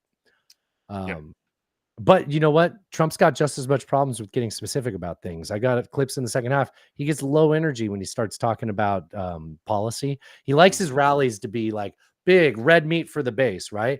Now that it's in the policy time of the campaign, like they're both exchanging their actual policy standpoints, he just goes up there and like you'll hear it. He hates it. He hates it. Second half. I got a couple of clips of him. The one where he was supposed to do the economy, and he's like, "But I just want to riff." I don't think I have that one. Tell me about it if I don't play it. Okay. So this is Fox News. I don't like this little caption. They say dismantles Trump within 30 seconds. It's stupid. It's wish casting. This is Jessica Tarloff. She's I believe she's a conservative. She's one of the 5 hosts of the 5, Alan, because there's 5 there. Guess what time it's on? Oh, 5. Yep, that's right. The evidence of how well she did was in cold hard facts. In ratings, Trump's favorite thing, 22% up from Donald Trump's acceptance speech. 7.2 million raised between 11 p.m. and midnight over the course of the entire week. ActBlue says over $100 million came in for Democratic candidates, organizations. There was a panel of undecided Pennsylvania voters, a focus group, 8 of them in there. 6, after watching the speech, are now going with Kamala Harris. Those are all hard facts that show that she did a really good job. We know about the enthusiasm being up. We know about the polls going in her direction. The evidence of Wow, that seemed more boring. What were your takeaways? Isn't that something? That is something to hear a talking head on Fox say. But that's kind of the thrill of the person on Fox saying that is gone because she's the token. Yeah, she's Combs from Hannity and Combs. Hannity and Combs. It's made of Sean Combs. It's Sean Puffy. Puffy Combs and Hannity and Combs. Yes. All right. So we're in the election segment. Let's talk about some of Trump's side of the election. What's going on? What's the strategy here? He starts talking about pulling out of the debates. Like I can't figure out what he has to gain from this. Here's the. You don't plan to participate in the ABC debate? Well, I watched this weekend, and it's the worst of all networks. George Sloppidopoulos and all of the different people. That was kind of funny. That was kind of funny. Sloppy-topoulos. That's I mean, of all the nicknames he's pulled out recently, that was probably his best. It's pretty good. Yeah. And would you make fun of a Greek like that? The worst. And they had this Jonathan Karl, who's a lightweight, and he was asking questions of. Wasn't Stephanopoulos? Didn't you say he was Obama campaign, or didn't he have a history in Stephanopoulos? Yeah. No, I don't think it's someone else. Okay. Tom Cotton, who was fantastic, by the way. This is what got in his craw, is that they had a nasty interview with Tom Cotton. Only a total pro could have gotten through that interview. And I watched that group talk up to Biden about vanilla ice cream, and then I watched the way they went after Tom Cotton, and Tom Cotton handled it like easy. But when you see the level of hatred in that room, and when you see Jonathan Karl, who's terrible, I mean, he's just terrible. He's just an average person. But they tell him what to do. And then when you look at the roundtable they had, which was Donna Brazile, wasn't she the one that gave Hillary Clinton the questions when she was at CNN? Maybe, is that right? Donna Brazile gave the questions. You know that, right? He's just off on his rambles. I'm not going to keep playing this. Do you so want to when you hear the ask- Tom Cotton interview, or go ahead? We got So it. when you ask about his strategy there, I think it's the same strategy he always uses, which is to downplay expectations. It's the same thing. The reason he says they're trying to steal the election before it happens, and then he wins in 2016. That's the same he loves thing. the will he, won't he game. Yes. Yeah. So he's saying, look, it's unfair. It's unfair ground. They're going to treat me poorly. It's going to be terrible, but I'm going to do it because I'm a pro. Right. And At then the when end he, of the day, he's gonna, because he never passes up a camera. of course not. But then when he does it and everybody's like, you fucking sucked and you got destroyed, he's like, well, I told you. Yeah. Well, the except moose out front he should have told you. He was only the second worst debater in presidential history, next to the first worst. Exactly. We all got to see. Yeah. Well, the only thing that comes from it is this time while he's playing the will he, won't he game, we get to call him a chicken the whole time now, right? It's like, oh, you want to do it? Bark, bark, bark, bark. What are you, yellow? Goes Back to the Future 3 reference. Yeah. This is the interview that got him all worked up. This is the interview with Tom Cotton, New York Times opinion columnist from 2020, Tom Cotton. Remember when he had that one? Like, oh, I do. That's what I always think of when I think of Tom Cotton. So speaking of radical changes of heart, I want to ask you about what Donald Trump had to say just a couple of days ago. He said, and this is an exact quote statement he put out, "My administration will be great for women and their reproductive rights." Is he now going to be campaigning on abortion rights? What's going on here? He will be great for women. He was great for women. Women had great opportunities under Donald Trump. You had a healthy, growing economy. You had safe communities, and you had. But I'm asking you about the peace around reproductive Well, look, rights. Democrats can use phrases like reproductive rights all they want to describe their pro-abortion position, which would force Americans to pay with tax dollars for abortion up to the moment of birth. That's the Democratic position. I mean, No, play it. No. Play. The fuck? No, That is not how that's paid. It's not. They can use that phrase if they Democrats want to. say They that don't, is they don't get a not monopoly. the- They don't get a monopoly on the language to cover up their radical positions. But I just asked you, it's now Trump using those words. But he's been reproductive clear. rights. But he's also said, we also heard from J.D. Vance, that he would veto a national abortion ban, and he came out against using the Comstock Act to prevent the shipping of the abortion pill. So what is happening? I mean, in fact, he said just the other day, he suggested that he may support the amendment on the ballot in Florida to provide a constitutional right to an abortion. I mean, what is happening with Trump on abortion? So, John, I think you just made a very important point. The only candidate here proposing a national abortion law is Kamala Harris. And we know what that law looks like because congressional Democrats have voted on it. It would require taxpayer funding for abortion up to the moment of birth. So what I'm not getting with this is, well, let's see if there's a That's not Donald their Trump they, has they said- want to codify Roe v. Wade. No, But that's I'm not at all. That's asking the, you they about. say all right. So this is what got in his craw. This is what pissed him off about ABC. This is what he cited when he said, I might not do my debate because of how they talked to my boy, Tom Cotton. Because they're calling him out for not having any actual position. He's a weather vane. Again, that's what he's doing, and they're Was calling him this out his for way it. to bring attention to Tom Cotton doing well in that interview? Because Tom Cotton did well in there. He spoke talking points very well. He did. I think, well, it's all of those things at the same time, right? It's him trying to downplay expectations. It's him trying to, pump up Tom Cotton. And it's also him being angry because he's being So called he out. gets to make that big, like, multi-attack vector thing out of not just saying, yes, I'm going to be in the debate. Yep. In a way, that's masterful. Like, that is pretty Well, impressive. we know he has media savvy. He always has. That's probably one of his greatest strengths. Yeah. So it's not surprising, I guess. No, sure. I have a few clips from Alex Jones. I love the reaction out of you. So I'm gonna split them up because they belong in two different places. But the first one is Roger Stone. I'm gonna play this clip from Roger Stone calling into Alex Jones' podcast, talking about JD Vance. Then we're gonna talk about the big endorsement from the last week, and then we're gonna go back to Alex Jones. Then we're gonna do our wackadoo of the week. We're gonna go to break. So here is the first. This is Roger Stone, the man with the Nixon tattoo on his back. Not a prank. Whenever I think about his Nixon tattoo, I think about Steve-O with the Steve-O tattoo on his back. Oh, yeah.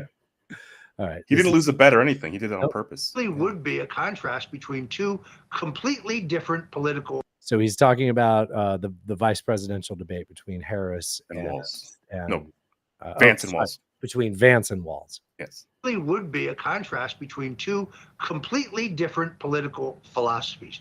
I think J.D. Vance is underrated as Trump's running mate. I think his moment in this race is going to come. His defining moment is going to come, which will prove that he was, in fact, the right choice. I just love the idea of saying, like, forget the whole like announcement of who he is, forget the whole nominating convention where you would normally see this. His moment is yet to come. Like, the vice president has yet to have his coming out party, even though we paid a lot of money and had a whole convention and a whole speech where you're still going to figure out why on earth the tech bros got Trump. He did that whole speech about Mima or Mama or whatever. And then he onto this. He had those great interactions at the donut shop.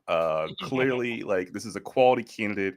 We don't have buyer's remorse. I think he's totally right. His best moment, it has to be yet to come. Like, by definition, it has to be yet to come. I have not seen any reason why you should pick this man. It has been a downward.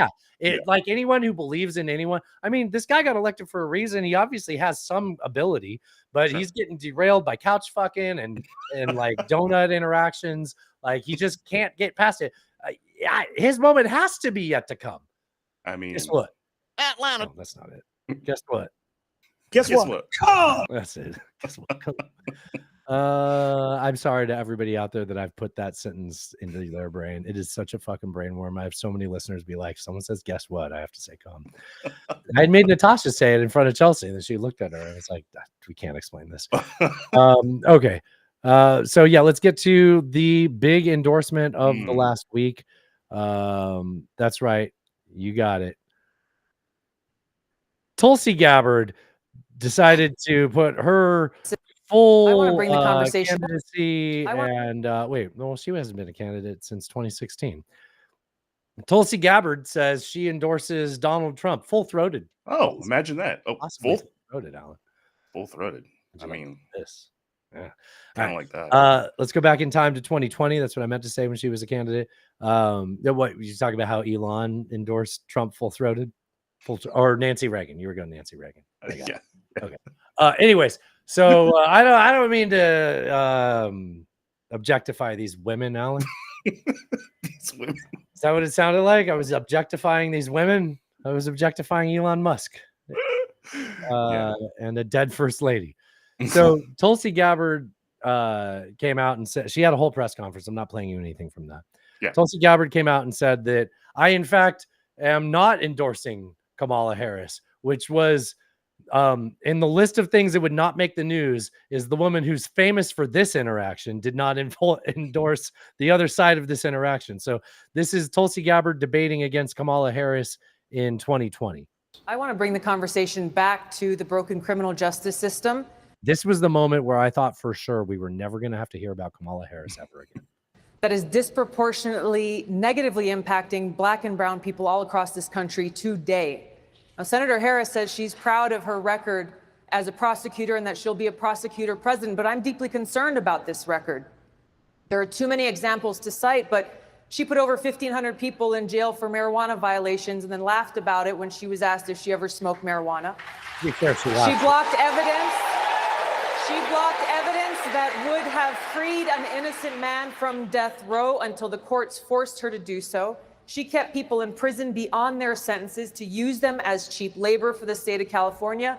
To fight fires. And she fought to keep cash bail system in place that impacts poor people in the worst kind of way. Thank you, Congresswoman. So, I mean, I thought for sure, because after that, she dropped out of the race.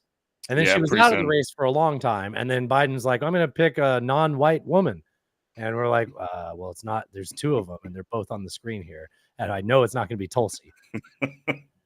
Well, it could have been. It could have been Pocahontas. Could have been Elizabeth Warren. Oh, I have an Elizabeth Warren drop on the sheet. Can I find it?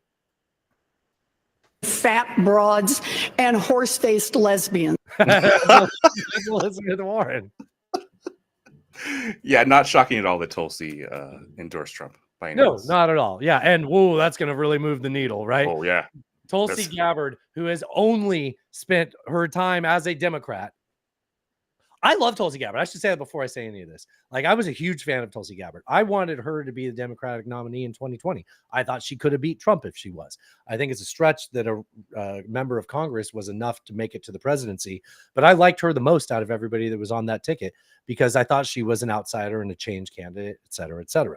She has since took that time and that platform to only cherry pick and further express existing right-wing talking points about Democrats and never attack the right because she knows that her bread and butter are right-wingers that like her as a token Democrat.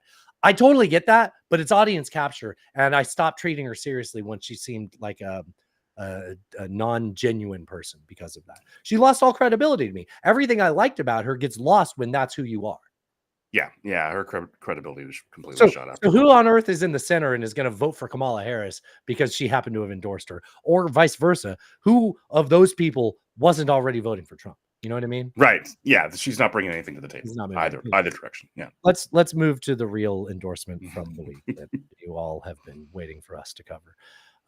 Here is a website. It's an internet site on Instagram. It's instagram.com/real/IC_IW. Oh no, it's Noah. It comes to you in the tubes. That's how the internet works. It's a series of bunch of tubes.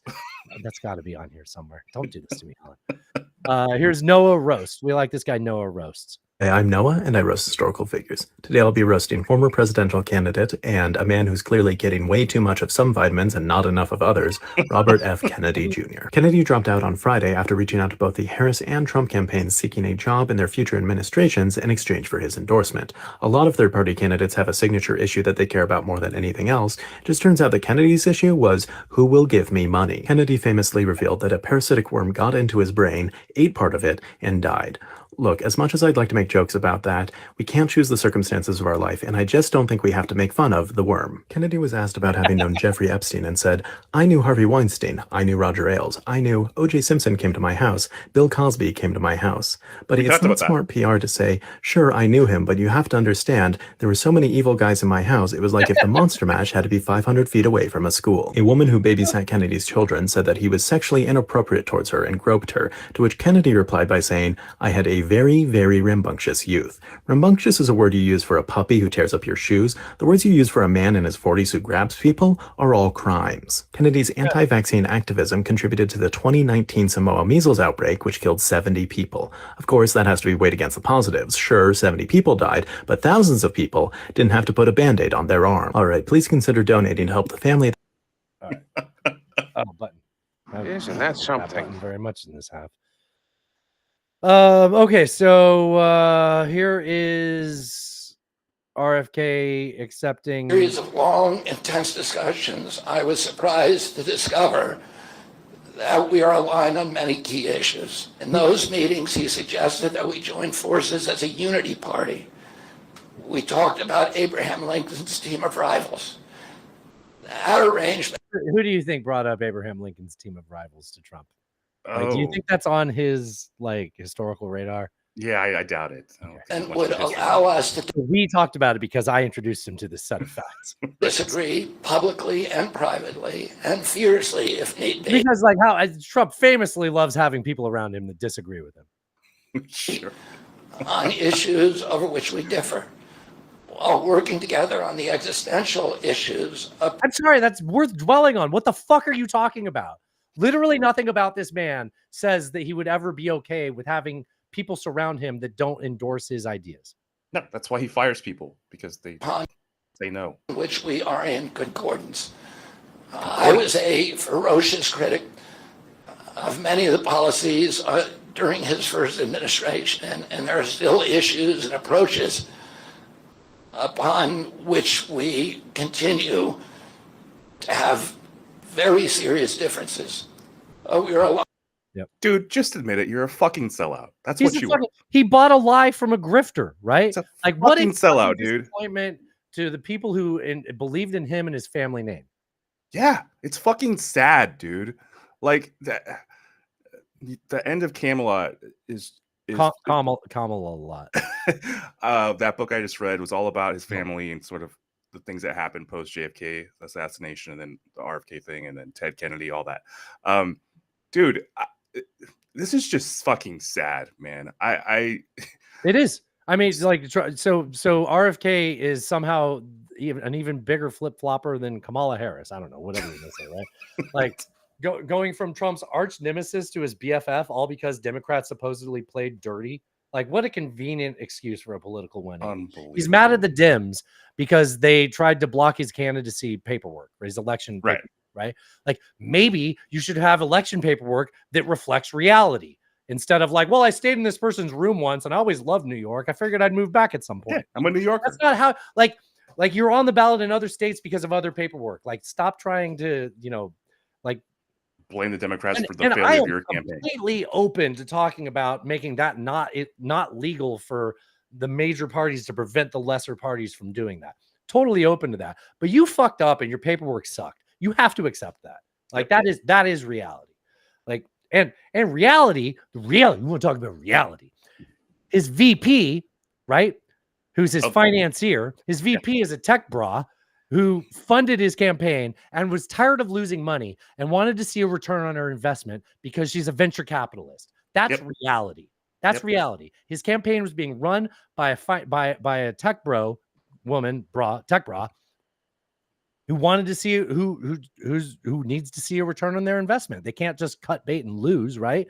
And like, don't forget who are the people bankrolling his campaign before that? It was GOP mega donors, including Steve Bannon, right? Including his first major media appearance was with David Sachs. I mean, another tech bro that loves Trump. That also had a huge fundraising dinner for Trump like a week later. Yep. Because it was just throwing chaos into the election. That was the point. I 100% appreciate anybody who wanted to believe in this guy. I did. I do. I did. Like I was. What are the words here? Like You got it. but Yeah. he sold you out to his financier. Yeah. So that they could get a seat in the Trump administration. Yeah. That sounds pretty fucking cynical. But you know why I believe that? Because I'm taking her word for it. She said they're dropping out because they can tell that their campaign is hurting the Trump campaign. Mhm. These aren't even my thoughts. I'm just telling you things that she's told us. Right. And you know what it gets you at the end of the day? You know what it gets them at the end of the day? What's It gets that? him by selling himself out in the way we just complained about and described. It gets you an honorary co-chair of his transition team. Him and Tulsi Gabbard are going to split the honorary co-chair of his transition team. How fucking pathetic. What a brain trust. What a brainworm. What a brainworm trust. You saw that. You saw the I was like, See the I worm know what getting he's hold of gonna my do. nerves. I Yeah. could see it. Yeah. Yeah, the neurons. Yeah. Like this is just the desperate act of a desperate man. Oh, I need to pick up RFK's people. I need to pick up Tulsi's people. We talked about his poll numbers flatlining, right? Right. Like he saturated the market with anyone who's willing to, soak up his verbal diarrhea and say like, I like this. I'll put this in my pocket, and maybe people will like me if I'm a Trump guy. Like there is no one new to get this with, and they're just trying to grab 1-2%, because that's what it'll take. And But that's not neither of these people endorsing him are going to get him there. I don't think Neither. so either. Yeah. No, I think especially in states that matter. Well, if you were going to vote for Kennedy, I don't think you were going to be like, well, if he's not in there, I guess I'll vote for No. Harris, right? Like, yeah. I think those people, like you said, are likely just not to vote. Right.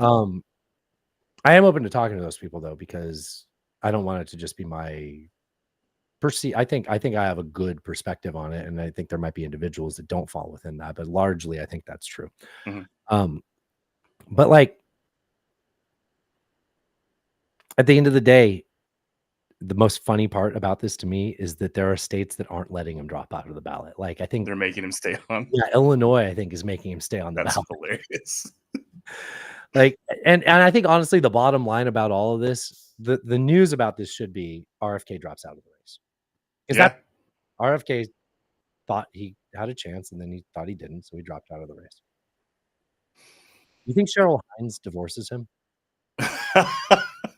She told him not to. She specifically said, I don't want to see you endorse Trump. I mean, this is already such a sad story to such a storied family of American politics that I don't want to wish further ill on the man. But I mean, he made his choices. He sold out. It's just obvious to anybody that's paying attention. I don't feel that bad for him. This is a guy who wanted the corporate death penalty for the Competitive Enterprise Institute because they didn't care enough about global warming regulations. So he's like, we should have a corporate death penalty for them. Like, this is your free speech champion. This is the guy that is all about free speech. It's just when it's convenient for him, right? Just like Trump. As soon as Trump, a lot of libertarians liked Trump in 2016. As soon as he got into office, he's executive ordering this and just a bunch of non-libertarian ideas, right? RFK strikes me as the same, cut from the same cloth. Like, as soon as they have power, they're not going to be any of the things you fucking want them to be. That's why I like someone like Kamala Harris, who I expect to be a scumbag and just be marginally better than Trump. And if I had a real fucking choice, I'd pick someone I like. Oh, by the way, I'm sure Maha is going to catch on. Have you heard Maha? I have not heard Maha. Maha, make America healthy again. Oh, God. Yeah, get your brain worms. We get brain worms down at every corner. We're going to get those, yeah. I mean, let's not forget about the whale. Oh, let's not forget about the whale. We'll talk about that story. That's a funny story. I don't have any audio about that. So his daughter in an 12 interview years ago in an interview, right? with Town and Country magazine told Isn't that where Judge Cannon used to write for before she became a judge? I think so. She told the story about being at the beach with her father and coming across a dead carcass of a whale. And she said that he took a chainsaw and cut the head off and tied it to the roof of the Stop. minivan. Where and the drove fuck it is the head of a whale? the front part where the eyes are. Where do you stop? Like, I guess they you don't have- have gills. Like, I don't It's have arbitrary. You just pick a place. All right. And then he like tied it to the top of their minivan and drove it back to fucking New York. How do you drive around with a whale? I've gotten tinting tickets before? I don't know. Well, this was 12 years ago. It's still, you'd think. She said it's not a reeked. magical time. You're talking about 2012. I know. She said it reeked and there was like whale juice coming. They have their windows down or something. They said it was coming into the car and they had to put plastic bags over their head. So here's the thing, right? So you grew Whale up, juice. I'm going to write that down. you grew up being RFK Jr., right? So you're from this storied, very wealthy family, but you also have all this trauma. Your uncle being assassinated, your father being assassinated. You have an addiction problem. You get over that. I love how they tried to slander him by saying he was a drug dealer in college and looked handsome. I'm like, but then you have a lot of money to pursue whatever weird hobbies you're into, right? So if that's falconing or fucking stuffing, dead animals and displaying them at your house, that's what he was into.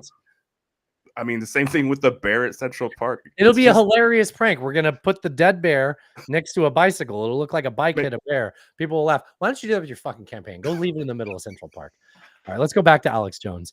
So Alex mentioned Roger Stone before. So this has to do with RFK. Yeah, I think we're gonna have no problem getting a normal sized show, Alan. So, yeah, I could have told you that. Well, maybe I trim out some of this other stuff. How come there's no audio here? Did I have my audio off when I recorded this? You dummy. All right. Well, I don't got nothing there. They use the term margin of fraud. So when you pay attention to these, like, not to say Alex Jones is lesser known, but there's terms that make their way into the discourse and they come from people like him that have a mouthpiece that can spread that. So if I said margin of fraud, you wouldn't know what the fuck I'm talking about. But if you heard it enough from enough people, all of a sudden it's the margin within that the fraud is a part of the election. So you have to win big enough to get past the margin of fraud. Margin of fraud, because we all know that's a huge part of it. But sure. If it was statistical enough of anomaly, that would be noticeable in criminal cases, yes. Which haven't happened. Okay. I think it's a liability. I think having RFK on the campaign is a fucking liability. I think Trump absorbing RFK as an endorsement opens him up to him endorsing him in attack ads. And you might say, when has an attack ad ever been effective? I don't know. I feel like brainworms and whale on the top of the car. I mean, I don't know if I think he's a liability. I definitely don't think he's an asset. So call that what you will, but right. Yeah. All right.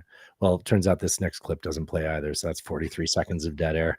In Trump's own words in the past, this is how we'll close this bit of it. RFK Jr. is a Democrat plant. I'm reading Trump's own. It's from what's the word? Oh, no, that's not it. Troth. Truth, essential. Troth. RFK Jr. is a Democrat plant, a radical left liberal who's been put in place in order to help Crooked Joe, the worst president in the history of the United States, get reelected in sentence. A vote for Jr. would essentially be a wasted protest vote that could swing either way, but would only swing against the Democrats if Republicans knew the story about him. Jr. is there's an apostrophe at the end of Jr. For no apparent reason. Yeah. Jr. is totally anti-gun, an extreme environmentalist who makes the green new scammers look conservative, a big-time taxer, an open border advocate, and anti-military vet. End sentence. Thank you, Way, for sending that screenshot in. Wow. I haven't seen that prior. Anti-military vet. I like my heroes that don't get captured. Yeah, no shit, right? Yeah, anti-vet. Okay, so I was saying no shit about him, not agreeing. Yeah. That comes up later on when we talk about Trump. He did a fucking stunt. That'll be in the culture wars. Okay, like I said, somehow that is not our wackadoo of the week. This is our wackadoo of the week. And after this, I'll ask you a question and I'll go pee. I've with Paul. What are your beliefs? I'm a homosexual, so I support homo nationalism. This is a Nazgul flag. And I also support communism, so. Is this like homos taking over the world? No, not homos taking over the world, but homos creating their homo state. What's wrong in our country now to not support this? I think what's wrong is the fact that we have these anti-Israel protests. Like, Israel is the only pro-gay state in the Middle East, and I would unironically support Israel forcefully making Palestinians get on estrogen and transition. Hi, I'm here live. So Nameless sent this. Oh wait, hold on.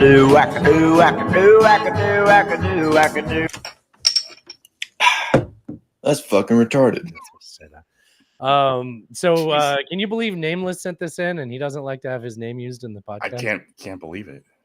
That was quite the flag he was carrying there. Quite the flag, yeah. I don't think that a homosexual state would be able to maintain a tax base. I don't want to really get into my theory as to why, but I feel like you might have some problems with, demographics. Yeah. Okay. I mean, us straights are having trouble having kids, Alan. I mean, I'm talking about. You get it. I'm talking about. I'm poking my fingers together to the listeners. Yeah. You get it. You're docking. Yeah. Yeah. I don't think that's the only thing they do with their dicks, though. No. But I don't think that works, So like if it's normally like this, but theirs is like that, it's a tighter fist. Should I move on? Yes. I'm going to ask you a question. Or you Okay. So I this thought came to me. People have been saying, we talked about it a little last week, who they would replace Vance with, because the word on the street is that Trump's not happy with Vance. Yeah. Because they didn't get a bump once they announced their vice president. So if Trump is going to replace Vance with Kennedy, who he just brought on, if he's going to replace Vance with Kennedy, that'll be the first time they're on the same ticket since they flew to Epstein's Island together. Oh, where's the fucking button for half? God. Bye. BRB.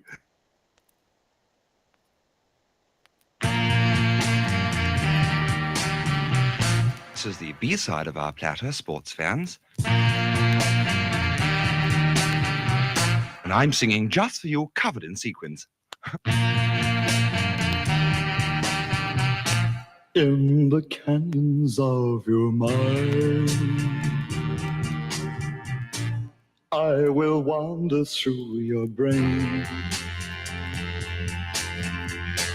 to the ventricles of your heart, my dear.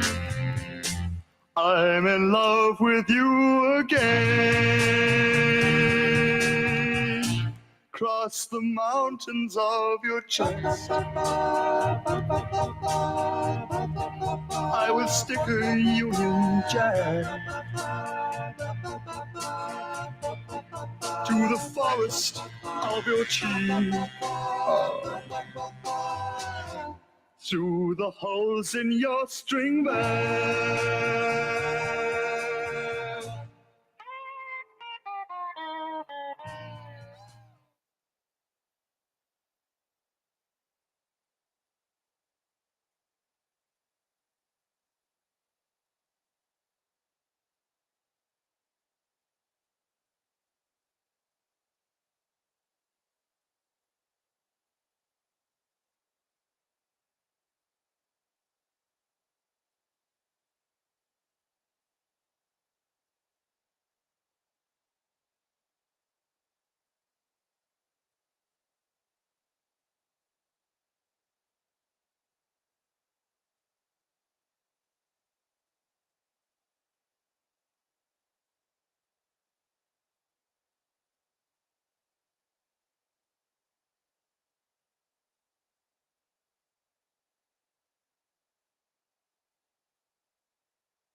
Petra's being so pouty out there. Oh, really? She's like, Mom left. Nobody loves me. I can hear you in the other room talking to your friends. Hey, between Whale Juice and Brainworm Trust, which one do you have as a show title so far? I think I can make a good image out of Brainworm Trust. Whale Juice is pretty spicy, but I don't know what the meme would look like. I feel like they both cover the same issue Yeah. of RFK. So given the two choices, I can just have, Tulsi and what's his name? RFK, like back to back. I like that. And then a worm or something. Yeah. All right. I've been listening to a lot of Trump's rallies. Wowie? A wowie? Wowie? A wowie. We must have a wowie. A wowie? Yeah, I've been listening to a lot of Trump's rallies. I don't think he knows what asylum means. Okay. Well, he says that they're releasing people from insane asylums. I think he's getting that confused with people seeking asylum. Yes. That actually, I would not be surprised if that's accurate. Do you think there's a single person around him that dares to tell the emperor what this means? Of course not. No, they're like, sir, those clothes look great. You're right. They're all crazy. I mean, they're Venezuelans. What do you expect? You know? I dated a Venezuelan. I didn't, I thought she was pretty crazy. Yeah, they're probably seeking asylum. Good job. These dogs next door are going fucking crazy. I know it's not coming up on the microphone, but it's very. No, I can't hear it. You can? Can't. Oh, good. Okay. Like a manual can't. I put a little. Sorry. When the Aussies say it, they say "can't." Yeah. Kant has a lot of conflicting thoughts. He does. Toaster's been reading Kant lately, and he was complaining about it in the group chat briefly. Oh, really? Yeah, There's plenty to complain about. There is. Yeah, excellent contributor to Western thought, but don't just pick one section and dive too much in. Like, well, I don't know. Well, it was a very confusing time. Yeah, he was trying to reconcile a lot of things that, like, he was trying to, keep his Christian values and deal with the right. Like that, I think that's the part that gets me the most is like his.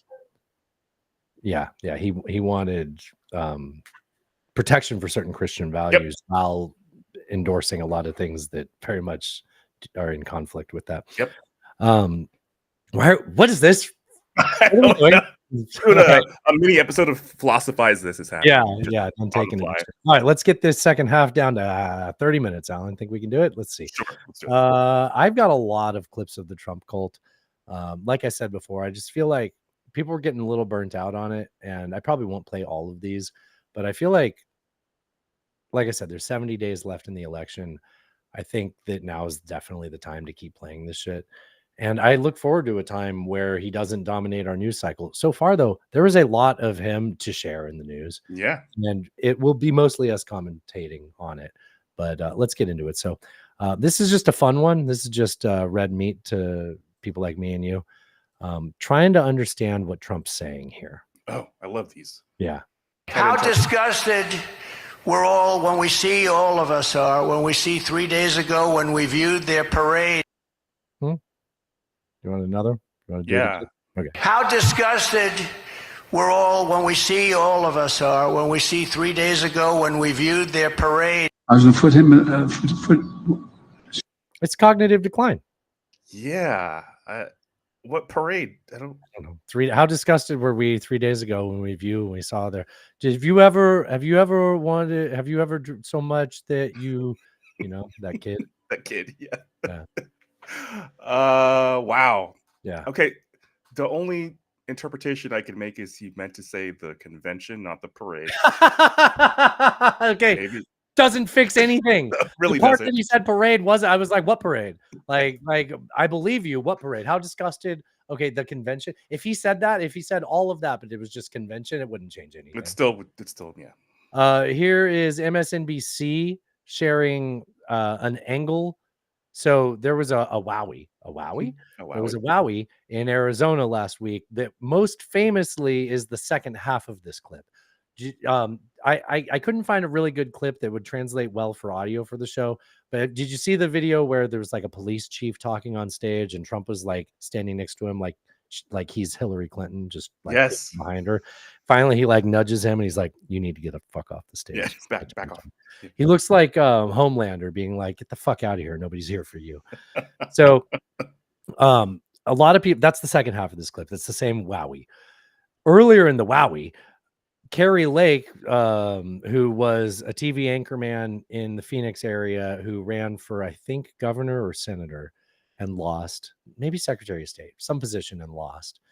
And she was endorsed by Trump. She's not on my list of hot Republicans, but she's, I mean, TV news anchor. Come on, they don't hire ugly broads. Am I right, Alan? Yeah, what did Fat broads and horse-faced lesbians. They don't got any room on the TV. Not in Phoenix, certainly. Not out west, Alan. You been to Phoenix? I have. Bunch of blonde tens there, right? Yeah. So- What's the song? Bubbleheaded bleached blonde comes Oh, on yeah. at 5. She'll tell you about the news with the gleam in her eye. Yeah, That's it. That's it. So she's a politician now, Yes. which makes sense because it's from the Trump school of politician, which is like, I know how to master and manipulate the media. Right. Anyway, so she's a darling in that circle to the extent that she's speaking at a Trump rally in her state. Wowie. Understandable. A wowie, sorry. Yes. Here, I will stop talking because the clip I'm about to play sets it up enough. An Arizona event a few days ago. There Rachel Maddow. I don't know why her voice makes me so funny. You know what she is, Alan? Fat broads and horse-faced lesbians. was a backstage camera angle that caught this on the teleprompter as Republican Senate candidate Carrie Lake was speaking. As you see there, it says minus 5:35, meaning you are 5 minutes and 35 seconds over your allotted time. And then it says underneath, please get off the stage. But then look, almost a minute later, there's this other shot. She's now, what did it say? Minus 6:23. So she's now 6 minutes and 23 seconds over her allotted time. And now the instruction to her says, please get off stage, Trump waiting. This is the same event when Trump got an endorsement from an Arizona police union. And while the union president was making his pro-Trump remarks and basically giving the endorsement, it seems like Trump got bored or annoyed or something. He just kind of crept up on the guy and was looming over his shoulder and frowning at him while the guy was speaking. He got more than that. At one point, he leans in and he apparently tells this guy that he needs to get lost and get off the stage. And the police union guy appears a little rattled by this, maybe even a little startled, starts flipping through his pages quickly, gets his stuff together, and then awkwardly slinks off because Trump told him to get out. That's a nice. All right, we're good. That's a nice endorsement. That's a nice person to get an endorsement from, right? That's pretty wild. Yeah. But let's move on to a little bit more. This is Sleepy Dawn. So this is what I've been talking about when I said I've been watching a lot of Trump rallies. Mhm. So I think you hinted at it too. So you've picked up on it as well. Like he's just, I don't, I have a couple directions I want to go with this, and I'm just going to throw this one out there first because I don't know how much weight there is in it. He seems different since the shooting. Oh, I really feel like he seems different since He has to talk about Biden. Biden. Oh, since Biden dropped out, and he's like, I had my punching bag. I knew what I was doing. Yeah. Yeah, because he still felt pretty defiant and like just ready to go after the shooting.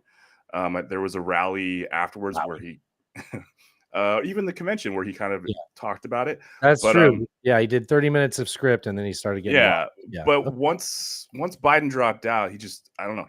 He doesn't feel like he's in the game like he was before. He isn't. So listen to this. This is no longer between Democrats and Republicans. It's a fight between communism and freedom, which it's so hilarious to call like every fucking Democrat's a communist or a socialist. Like that's literally what we have a Congress for.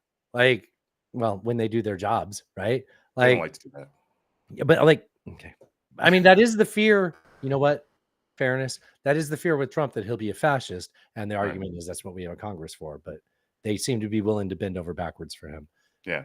I don't know. Okay. I'm in conflict with myself in that last statement.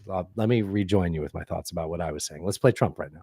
The opponent, Kamala Harris, and Tim Walz Low are energy. promising the exact opposite. Promising. They want endless war, open borders, voting rights, and free health care This for sounds like illegal somebody aliens. slowed down the audio, but it's I know. not. Not doctored. Yeah.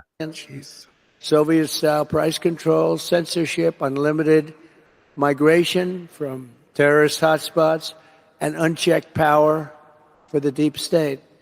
This fight is no longer between Democrats and Republicans. This is a fight between communism and I don't want unchecked power for the deep state. I want unchecked power for me. That's what I no want. shit, right? That's what I want.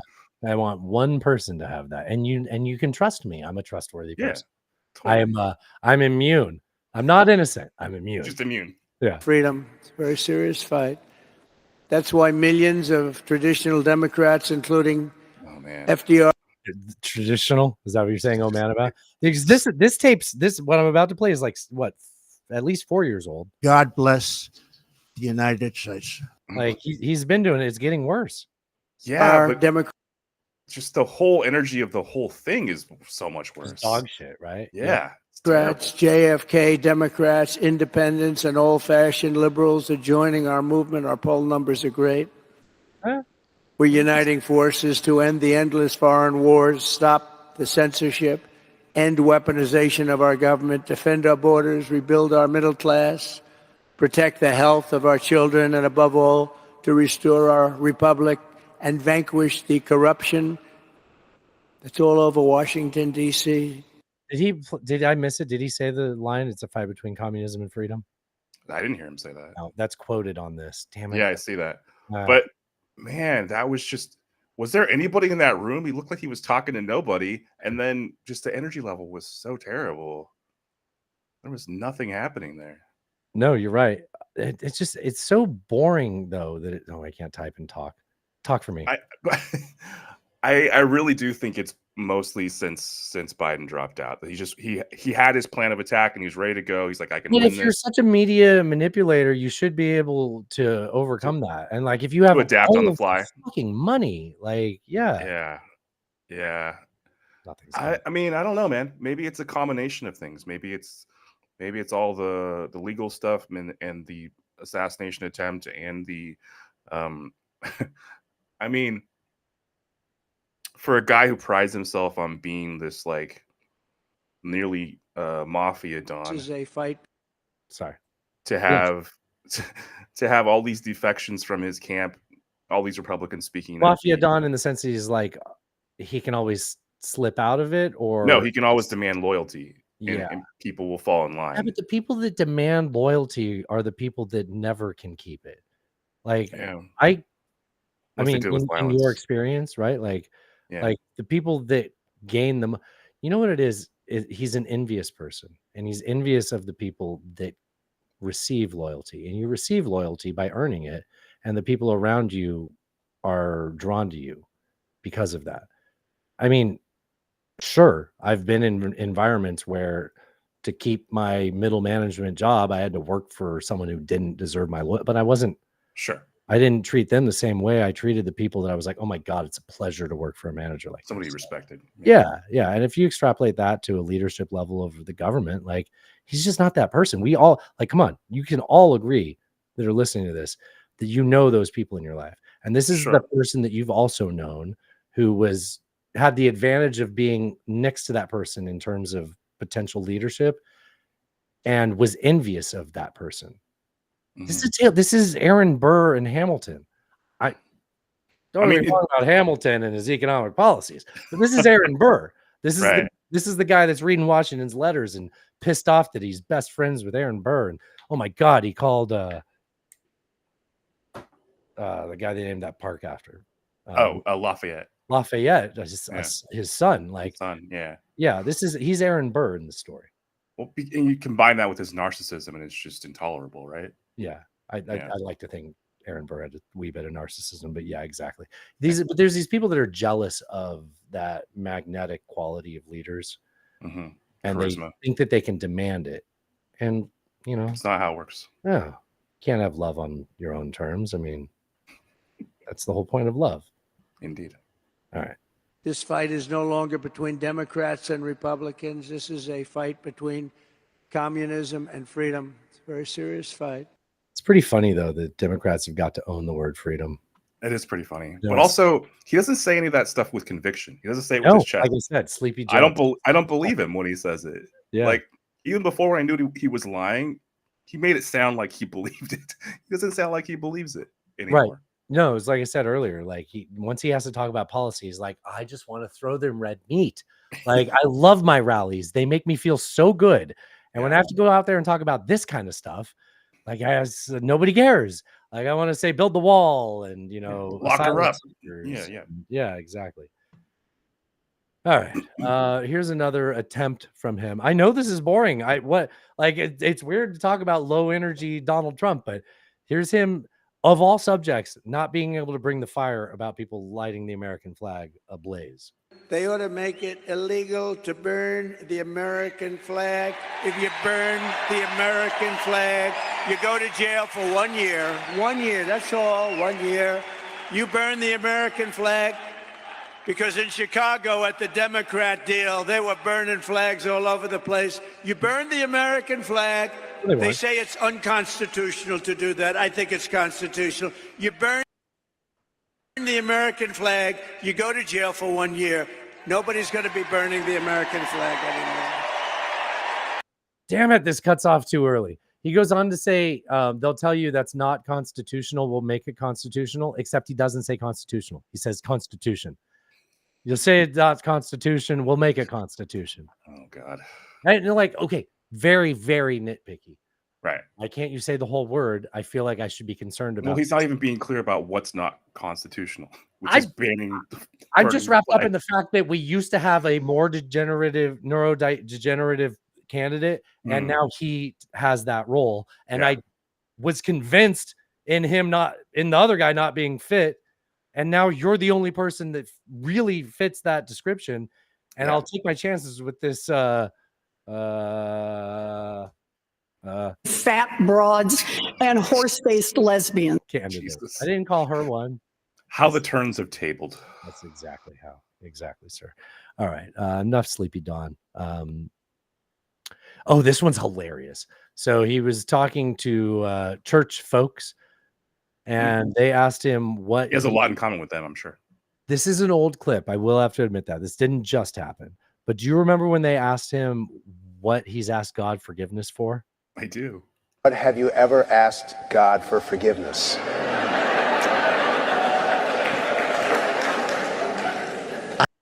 Now, this is a man that we've since found out cheated on his wife with a porn star. Like they went to a place where they asked 12 people, do you really think this happened? And they came back having seen way more evidence than we have that it appears, in fact, he did fuck a porn star while his wife was nursing their newborn son. Yeah. So also just the crowd. They wrote that one down. You need to know of the 10 things you can't do. That's one of them. Now, you might want to ask God for forgiveness. Otherwise, I don't think you understand what commandments means. The crowd's reaction to that question, by the way, where they just all laugh, it's like they obviously know who this guy is. Yeah. I'm not sure I have. I just go and try and do a better job from there. I don't think so. I think if I do something wrong, I think I just try and make it right.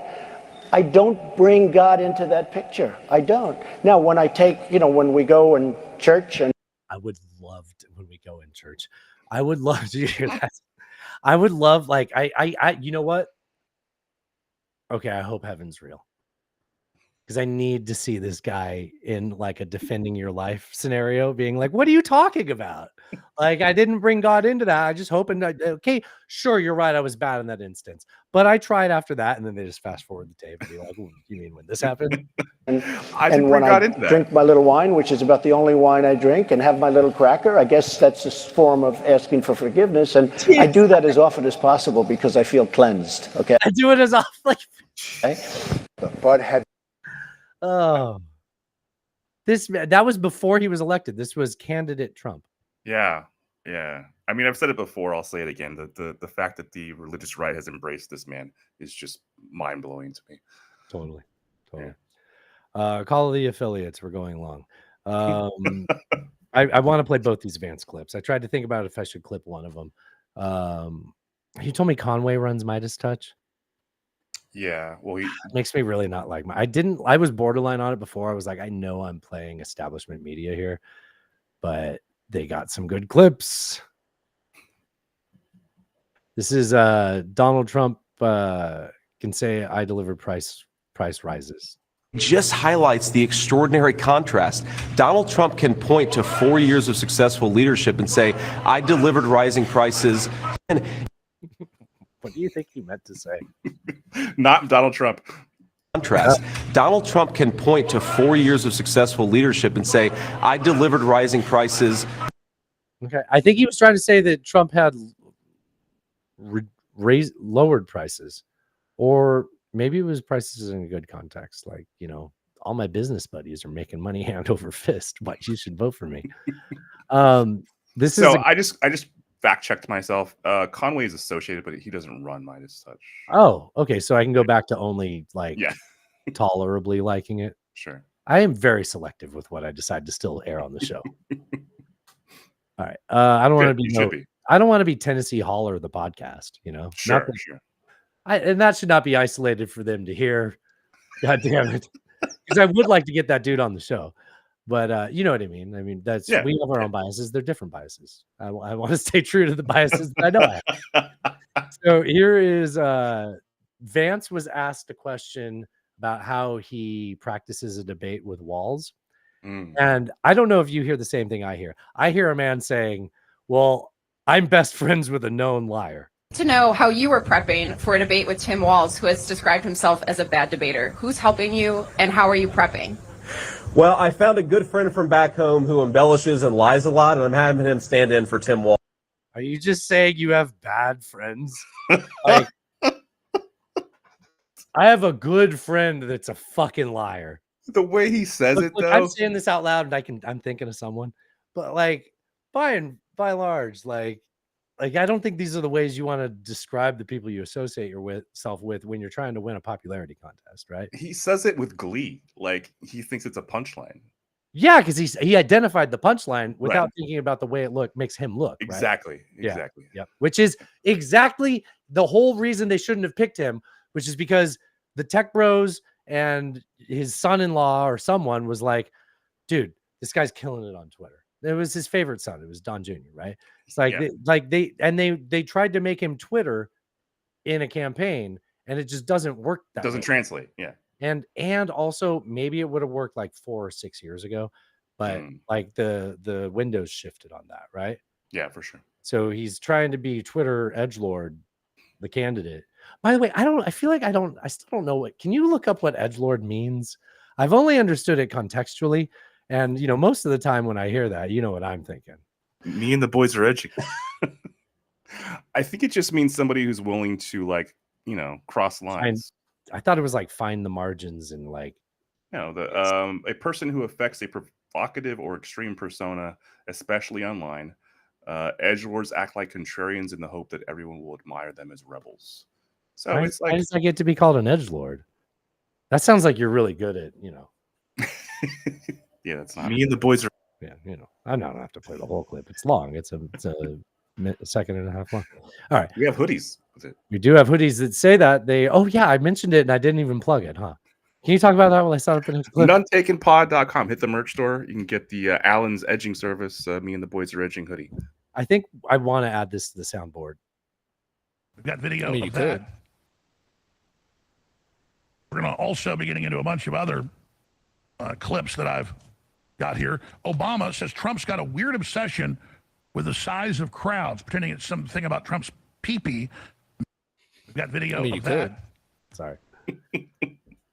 Trump's pee-pee. Trump's pee-pee feels like it should be in the sheet. It should be in the board. Yeah. Did I thought I did that before the show, but I can't find it now. No, you cannot do that, Donald. That didn't buy me enough time. You know what? It's yellow. Alex Jones is yellow for. That makes sense. Trump's pee-pee turns the frickin' birds gay. Right next to that. Chew.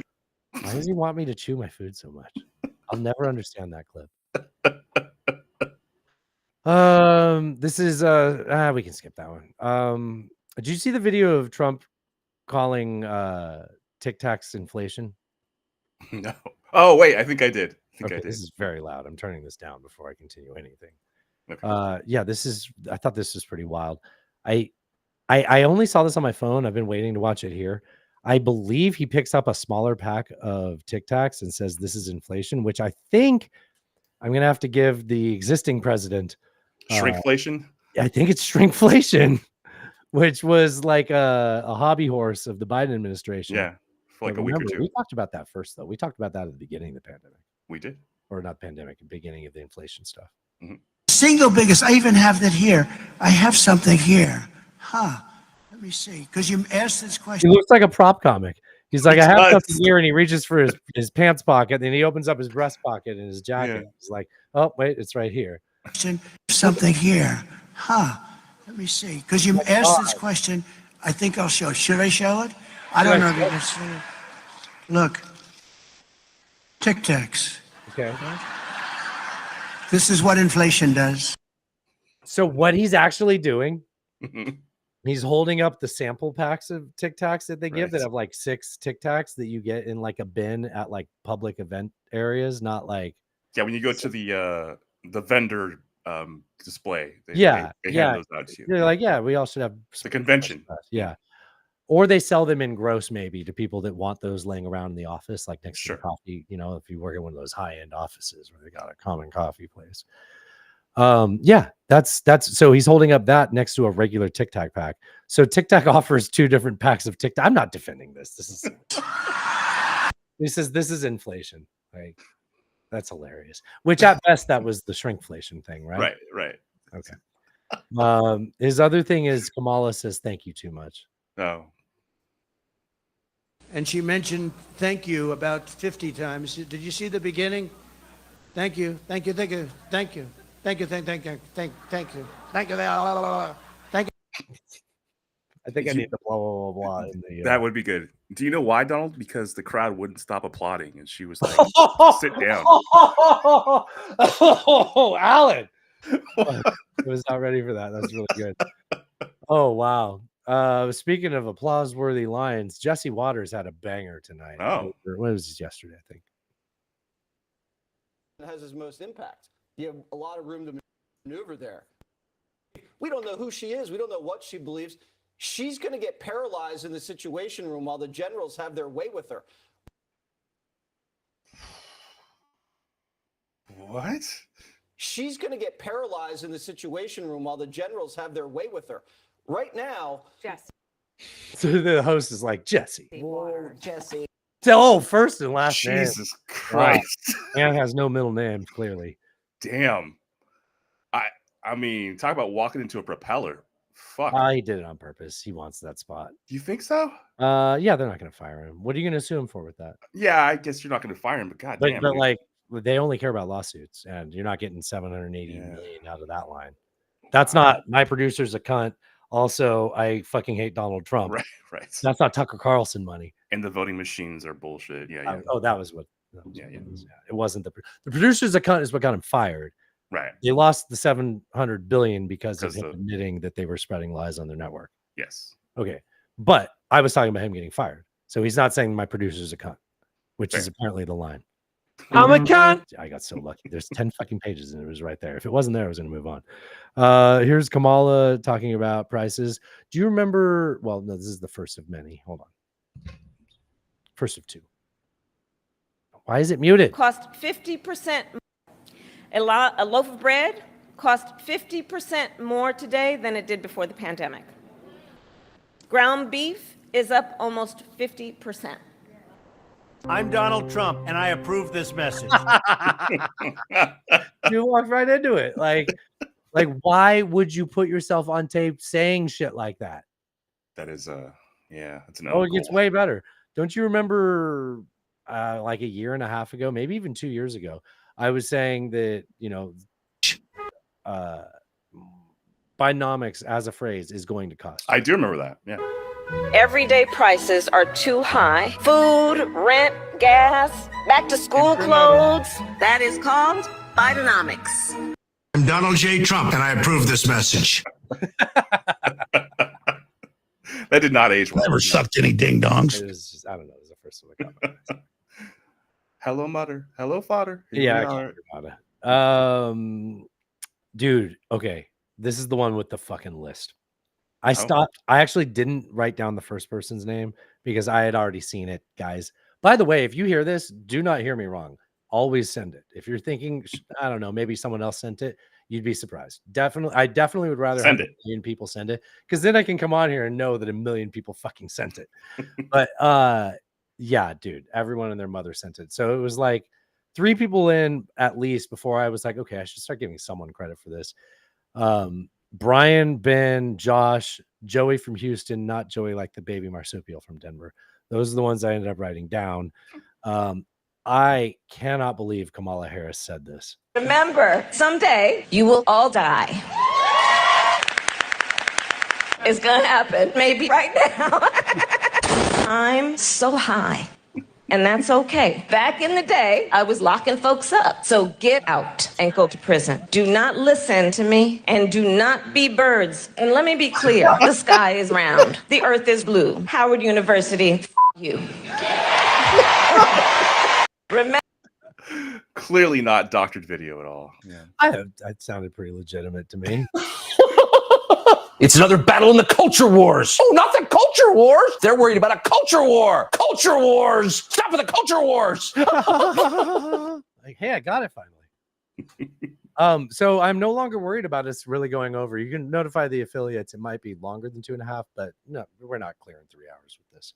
So I say that like I have anxiety about people finding out like they don't see the progress bar on their. They'll know, Dustin. They'll know. That's the other half of the ADHD from the beginning of the show, right? Like that's what's constantly going on in there. Sure, sure. So we talked a little bit about the debate chicken game earlier. Oh, this is the wrong clip, so fuck myself. Donald Trump says the NBC is better than ABC. Than ABC. So what were we talking about before with the debate? I got flustered. I'm like, Trump. Oh, what? Harris? I was going to fight Biden. Sorry, I'm such a good candidate. I thought I could destroy this 88-year-old. Oh no, a spry 59-year-old or 60, whatever age Kamala is. Like he was saying that ABC was an unfair debate platform, the way they treated Tom Cotton and all that. He was okay. Like, yeah. So this clip was supposed to be him saying that NBC is better, but he prefers debating on Fox. But he says by name in the clip that if you trust me, I had it before I accidentally put the Arizona Wowie on there twice. So if NBC is better, I find it hard to believe that this clip would be the way he treats an NBC reporter. So some NBC reporter went to a Trump campaign. I don't know where. It says it's in Mar-a-Lago. What are your plans to counter the post-DNC fundraising boost that Democrats saw after Vice President Harris's speech? Well, I think they're doing very poorly. I'm leading in the polls. So just presented with a fact about how well they're doing. What are your plans to counter the post-DNC fundraising boost that What are your plans to counter the post-DNC fundraising boost that Democrats saw after Vice President Harris's speech? Well, I think they're doing very poorly. I'm leading in the polls. She just told you the ways that you aren't. You can't like. So what do you feel? Oh, actually, she asked about fundraising, huh? She did. That is different. That is different. But he's not. He's not. Well, he's leading in. I mean, you know, it all depends on the poll. But yeah. And there's margin of errors with all of these, which I take more seriously than. I mean, Trump always does. And I don't think that they have yet accommodated for it. Trump always tends to do a point or two better than the polls were predicting. So if it's in some cases. They had their what they call their little period of time where, you know, he didn't want to say honeymoon. He's about to say the period of time after the convention where they do really well. It's like, I don't want to say honeymoon. That's a positive word. Little period of time. Typically, somebody goes up. They didn't go up at all. We went up. That's not lie. That's a lie. That's not true. Yes. So they didn't go up over their polls, over their convention. The RNC. Yeah. RNC did not go up after their convention. Democrats did. That's factually accurate. I think that not addressing reality is an important part of like running a successful campaign. Just alternative facts, Dustin. Alternative facts. No, but I'm saying like if they lose later, like not because this is the power of positive thinking guy, right? Like just like toxic positivity. So could you move, please? Secret Service, yeah. No, I think we're doing phenomenally. We're leading in the polls. We're leading here. What do you think, Ken? Yeah. Absolutely. This guy looks like every manager that's been so thrilled that he was picked out of the district to speak at the like regional event. Right? He does. He's got the half balding look too that they all had. Not full. Hey man, I got a lot of hair back here. Why would I shave the whole thing off? Yeah. Look at these volunteers. So we just came in to say hello. We wanted to pay our respects, and I think we're going to have a great election. And are pay you your seeing respects it even like better a than funeral? last? That's weird. Yeah. Too big to ring. I think we're gonna do a great job. Who are you with? NBC, but the pool. NBC. So he was faced with a question that was difficult to respond to because he had to lie about his poll numbers to get out of it. Right. And his pivot was, by the way, who are you with? NBC. Ah, wonderful. Hey, everybody, fuck this bitch over here. Right? Like, listen. Totally. NBC fake news. Tell me, have you done a story on Afghanistan? Like, look, people in the press aren't going to get intimidated by that, but that as a habit is fucking disgusting. That is not the embodiment of leadership that I don't want to have someone lead for me. If you're saying we're going to have a contest for this, certainly not voting for that type of an individual. Well, I mean, if you look at the track record of authoritarian leaders in the 19th, 20th century, Whenever someone says 19th, 20th, I have to go 18. even maybe this century as well, they often do the same thing. Yeah. Oh, you're right. You're right. I was being sarcastic. Afghanistan today have you So he pivots. NBC, wonderful. I want to talk about Afghanistan, which goes into the next clip, which is funny. Earlier you said, what is this, a funeral? We can talk about him at a funeral in a minute. But he pivots because of the opportunity of NBC to say, oh, did you guys have a story about Afghanistan? Nobody's covering how I went to the photo op at Arlington. You done that story, NBC? You know, the press never talks about Afghanistan, the most embarrassing moment in history. No, but have you done the story today? Listen to the whole cult respond. No, in unison, right? Yeah. That's weird. kinda Not weird. weird like a Walls way. Like, hey, man, I don't care if it's a fucking catchphrase. That's fucking weird. Is the third anniversary of Afghanistan. Do you know that? Third anniversary of Afghanistan, Alan. Oh, That's the way you would treat that if it was is something that the like, come on. This is a real fucking thing that people really do care about in the way that you are really trying to sell. And you just go, third anniversary of Afghanistan. No, the failed withdrawal and national embarrassment, global embarrassment of our withdrawal from Afghanistan. Fucking treat that with the respect it deserves. Don't be like, it's the third anniversary of Afghanistan. We got mattress sales down the street. Go fuck yourself. You don't get to leech off that and do it with such disrespect. And I'm not even at the clip that I want to get mad at. But like, this is the fact that he gets addressed with something that he is doing poorly about, and he pivots to something that he can attack with, which is what Democrats need to fucking learn from. And I'm hopeful for they can do temporarily until we get real conservatives back to actually be able to have good leadership again. I'm tired of this MAGA bullshit, dude. Like, I want to vote for a conservative. I don't want Harris to run for the next, she can only do 2 terms. I don't want 8 years of Harris. I want a 4-year Harris campaign and a real conservative to show up in the ashes of this Donald Trump con man bullshit. I mean, it does fucking suck. I mean, we're all tired of it. It's just like nonstop. It's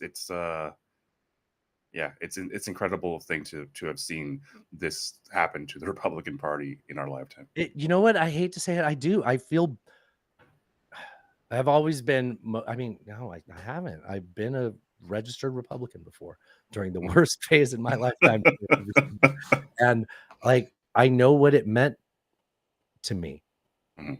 And that's why, and like that doesn't mean that I actually want like a Paul Ryan. I just want Paul Ryan to look like a bad Republican. Well, I think that's what Kinzinger was saying at the DNC, to say the same shit. I don't want Paul Ryan and Mitt Romney. I want those to be the ones I go, these ones. Like I want that to be the edge of a reasonable person to make policy decisions. You're always edging, man. Neocons. That doesn't mean neolibs, right? You're always edging. That was me and the boys. It's a different page. No, you know that's she doesn't want to take that. Okay, ready? Today is the 3rd anniversary. I just left Arlington National Cemetery. You know what? I'm going to save the rest of that until we get to the next clip about that. So, honest question about this. Viewers, you'll see what I'm talking about. Listeners, Donald Trump did... We're not playing this whole clip. Donald Trump did a visit to Arlington National Cemetery and met the graves of people that died during the withdrawal of Afghanistan on the anniversary of it. Wow, what a fucking callous way of me to address that, right, Alan? And there's a few things that are weird about it that I'll save for the next clip, but it wasn't everybody. It was a staged photo op. He was invited by like the families that were there. And also he's not the fucking president. So why is this even happening? Ready? Step. They're having This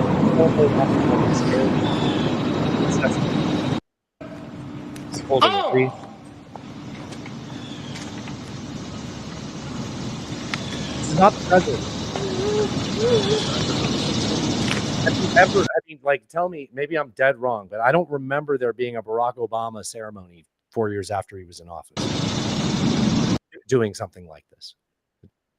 No, there was not specific with my something like this because of how much he loved drones, but like, you get what I mean. I'm done with that. I think the next clip will do it well for the real angst. Let me just say something. Yeah, I know it's about time. I apologize. Okay, no.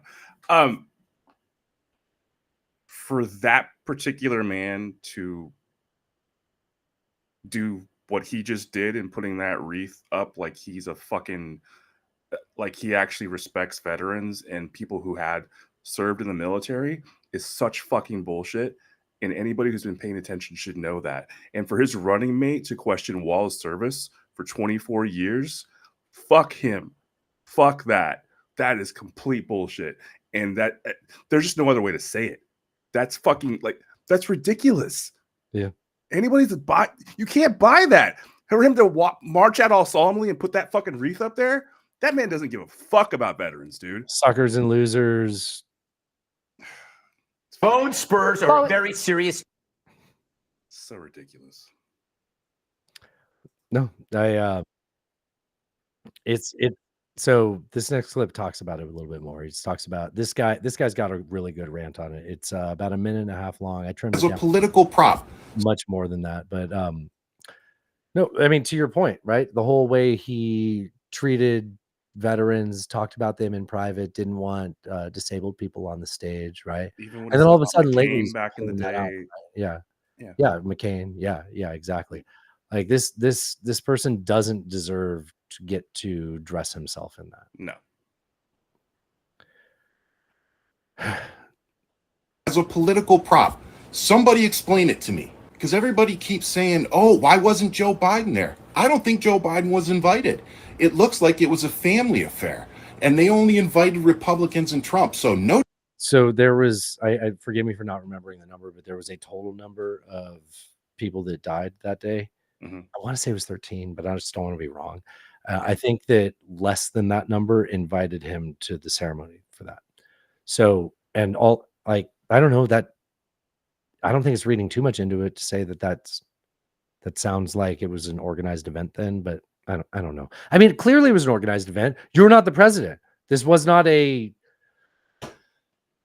state sanctioned thing that happened by any means. Yeah, this was no Democrats were there. What is this? Is this the only pose that he knows? So this is standing at a grave, giving a thumbs up, smile sign, like in clearly a campaign picture at this event. So you were talking earlier where he was giving a campaign event, and you're like, God, this sounds like a funeral. Well, that's him at a funeral. Jesus. So they want to blame Biden and point the finger at Kamala Harris, but let's talk some facts. It was Donald Trump and his administration that set the May 1st deadline to get all the troops out. It was Donald Trump who took the troop numbers down to 2,500. It was Donald Trump and his administration that refused to brief the incoming Biden administration, so that they didn't have any idea what was going on. It was Donald Trump who invited the Taliban to Camp David. It was Donald Trump who released 5,000 Taliban soldiers, and one of them ended up being the leader of Afghanistan when all this happened. This was not some official event that a bunch of Democrats dipped out on. It was a campaign event for Donald Trump, and a bunch of people ran with it and made it into something it wasn't. But the reality is that Donald Trump's track record with veterans speaks volumes. And the fact that 3 or 4 of the families from those 13 fallen soldiers allows him and the Republican Party to use them as their political prop, it's just disgusting. Like, I understand you lost a loved one, but come on. Dude, the thing about it beyond that really stood out to me was the whole like, I don't want disabled people on stage with me. It makes me look weak. Yeah. He walked out today with it must have been a family member of one of the people lost, someone in a wheelchair. And it's just, you said it earlier. He's like trying to pull out the stops on that, right? Like, it's like, okay, fine, we'll do it here. And in this event, I'm fine with it, which is weird in context to the other time. Like, there shouldn't be a time where you're okay with it and not okay with that. Yeah, it's just it's all for a photo op. It's all bullshit. It's disgusting and maddening to watch. And don't forget, this is him. Oh.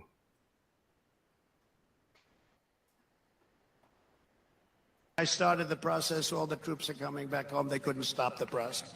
Afghanistan. 21 years is enough, don't we think? 21 years. They couldn't stop the process. They wanted to, but it was very tough to stop the process when other things are out. Yeah, thank you. Thank you. It's a shame. 21 years by a government that wouldn't last. The only way they last is if we're there. What are we going to do? Oh, well, let's not talk about who's funding the current government. That's a whole other thing to fucking complain about, though. Yeah. That's the last clip? Wow. No, that's not the last clip. I'm dipping into the well here. Hold on. We got to have something upbeat. Okay. I can't go out on a dead dog record. Jesus, sorry. I was so concerned with the culture war, Yeah. This is old. I already played these. This isn't the unplayed. Can you give me one moment? Of course. I wasn't looking at the sheet for the last 20 minutes. I was just I had you full screen so I could just react and engage. I wish I could do full screen. I'm tired of looking at things. I'm always staring at stuff. I feel like I'm not looking at it. Nobody watches this. We'll go with how about that we haven't played before. We've played all of these. Do you want to go with a Norm joke? Sure. All right. Is it going to be weird? No. Yeah, it'll be fine. No, well, I can't. No promises. Okay. All right. My wife went into a coma. Oh, sorry to hear that. And the doctor said to me, you won't hear this from any 1935 comic. He says to me, there's one way to wake her up, but it's a little unconventional. You go in there and you have oral sex with her. I said, by God. He says, I've seen it work. I said, well, I'm willing to try. So I go in there. I'm in there about 5 minutes, and I come out. I said, Doc, she's choking.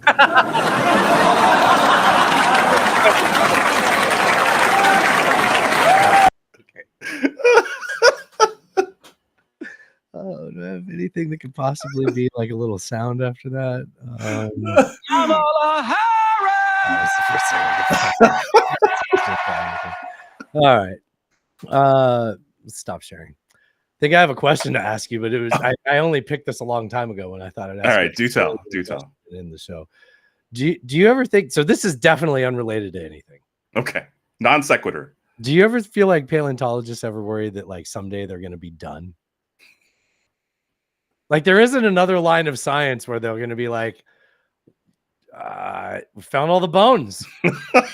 There's definitely no more bones. You're going to hear me talking about bones.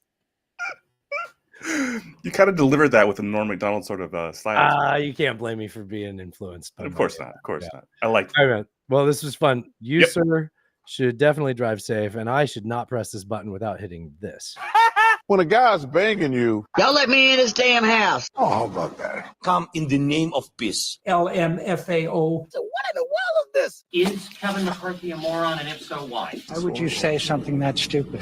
I come without explanations or solutions. I'm a very sexy lady, cat turd. I will not suffer this harlot. How great! An anti-American Marxist. Ted Cruz, go fuck yourself.